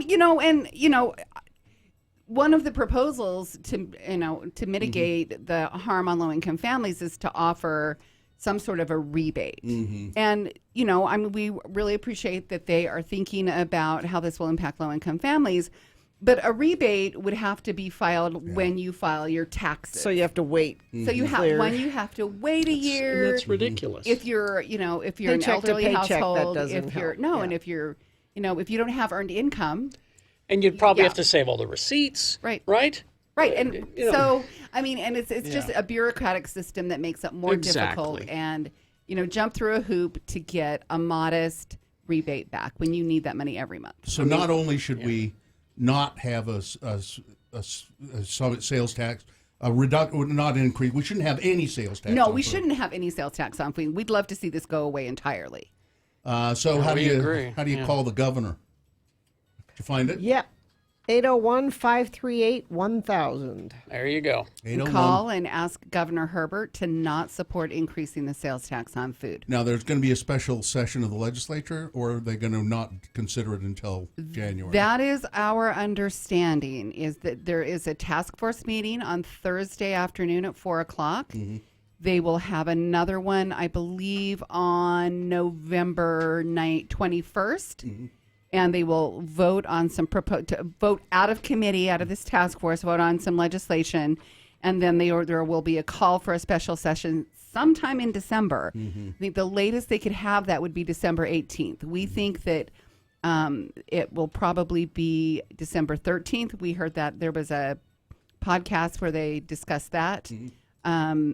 So that would be, there's plenty of time between now and December 13th for folks to call the governor, tell him you oppose this, to call the Senate. How do you do that? That number is 801-538-1035. The number for the House is 801-538-1029.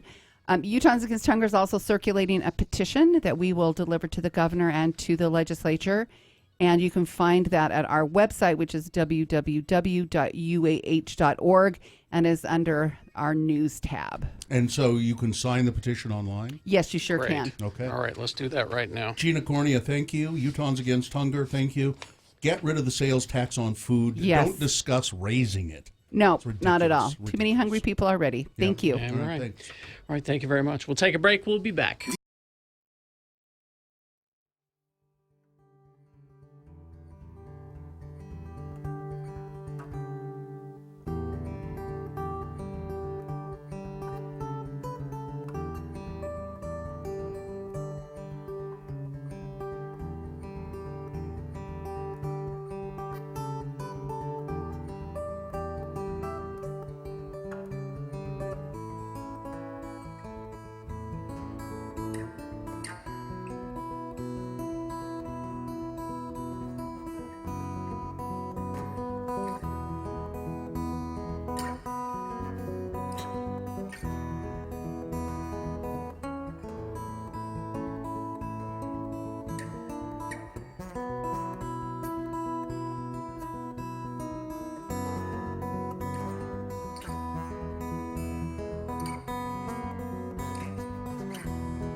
The scents of summer, barbecues, days at the beach, with your buddies, the smell of a man, a cologne that says, I am a man. I am all man. I am very, very manly, dude. Radio from Hell brand beer scented cologne. A little one-on-one b-ball at the playground, or working all day on your car in the hot, hot sun. A man wants to smell like a man. Radio from Hell brand beer scented cologne. Being a man is hot, sweaty work, and hot, sweaty work all goes better with beer. Radio from Hell brand beer scented cologne. Now available in convenient 6-packs at Checker Auto Parts and on draft in kegs at Costco. Coming soon. Radio from Hell brand Zima scented perfume for the ladies.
Follow Carrie Jackson on Twitter at RFHCarrie. This is Radio from Hell on X96. You're right. We didn't mention Ron Perlman's divorce. I had it here in the news, and we just didn't get to it. Well, I feel like I want to check with Kerry because he has the list of things that we are supposed to have touched on today. If we are a good morning show. You're thinking that probably Ron Perlman getting a divorce. I'm worried that his wife of over 30 years. That's one of the things. Opal Stone Perlman. Oh, is that really her name? Yes, Opal Stone Perlman. Yes, they have. That's not her real. That is not on her birth certificate. They have no, because her maiden name was not Perlman. But Opal Stone. I think her maiden name is Stone. Opal Stone. Pearl, man. And they have 2 adult children, but he's apparently been, as the gossip sheets like to put it, canoodling with another woman for some project he's working on, who she must be blind, I guess, some blind woman. Now, when I was just in California, as you know, and I'm out to dinner with Aunt Nan, and Aunt Nan says, Gina, Over your right shoulder, there's a guy sitting there. He's an actor, and I can't place his name. And I, did the stretch and The turn fake. around, Yeah. and I came back and I said, "That's Ron Perlman." And didn't you say didn't you recognize him, or are you blind? He was sitting by himself, so not with his wife or whomever he's been canoodling with. I didn't see. Well, But was that on the list, Carrie? No. No? Oh, it's No. not. I didn't think it would be. No, the consultant sent us a list of the 5 things that the 5 biggest subject that our listeners are into online right now. Okay. Yeah. Emma Watson, we talked Okay. about. We did. We did that one. Woo! Blind spots. Well, that's Ron Perlman's girlfriend. No, there was a 14-year-old from West Grove, Pennsylvania, won a prize for creating a prototype designed to eliminate cars' blind spots. Oh, that's cool. Sharon, Who cares? Yeah, Sharon Stone is suing a rapper for doing a song called Sharon Stoned. Yeah, go get him, Sharon. Can you do that, Sharon? I don't know. I think it's protected under parody law, but there you go. Sharks. No. Apparently there have been more sightings, a really big one. And, yeah, this is bad. We missed a very important day today. Uh-oh. What? It was 205 years ago today. Oh, I know. Huh? No, well, was it the saxophone being invented? Yeah. I did. Yeah, I knew. 205 years ago today, the birth of Adolf Sachs. Adolf Sachs? Who invented. That sounds made up. Really? Yeah, no, It it's says here. I have it here. I just didn't get to it. Well, then we're a bad morning show because it didn't come up. Damn.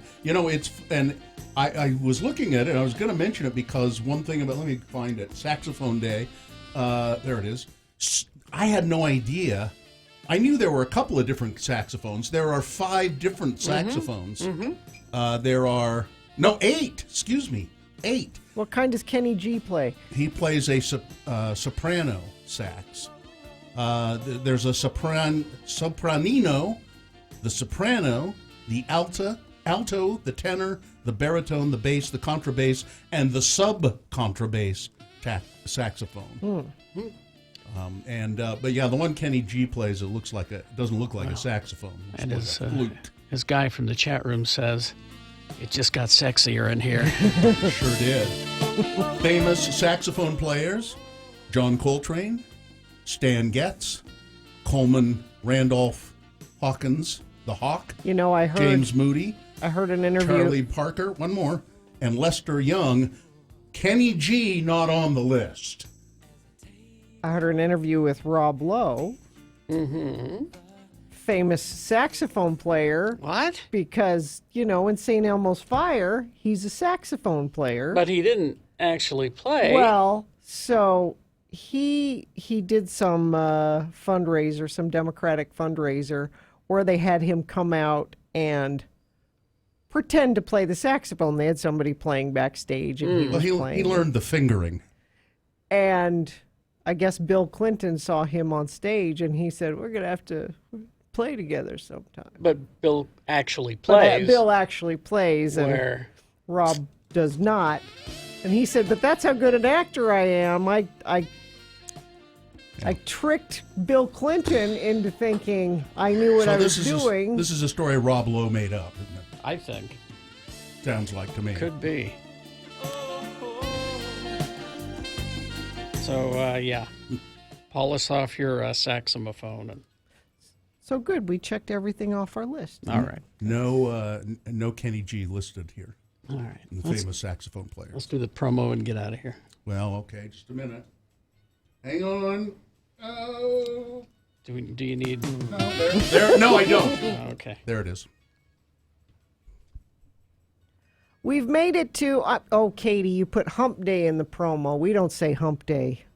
But it's just Wednesday. Yeah. On Thursday's Radio from Hell show at 7 a.m., we'll let Gina battle a listener over some trivia for cool prizes. But Gina chooses her competitor by the prize that they offer if she wins. So you'll want to offer her something good. And I hear that trivia has something to do with a Disney movie that came out in 2014. Don't worry, there'll be more than that on Thursday's Radio from Hell show on X96. Oh, it's that Disney movie called Hump Day. Yeah, with Katie, we don't use the We don't term say hump hump day. I'm sorry. It's too DJ. But we'd be a better morning show if we talked about saxophones more and hump day. Oh, I'm never going to dance again. I won't miss it. All right. Are we good? I suppose. Live long and prosper, bitches. Don't you know who I am? Kenny G was robbed. Corey is next.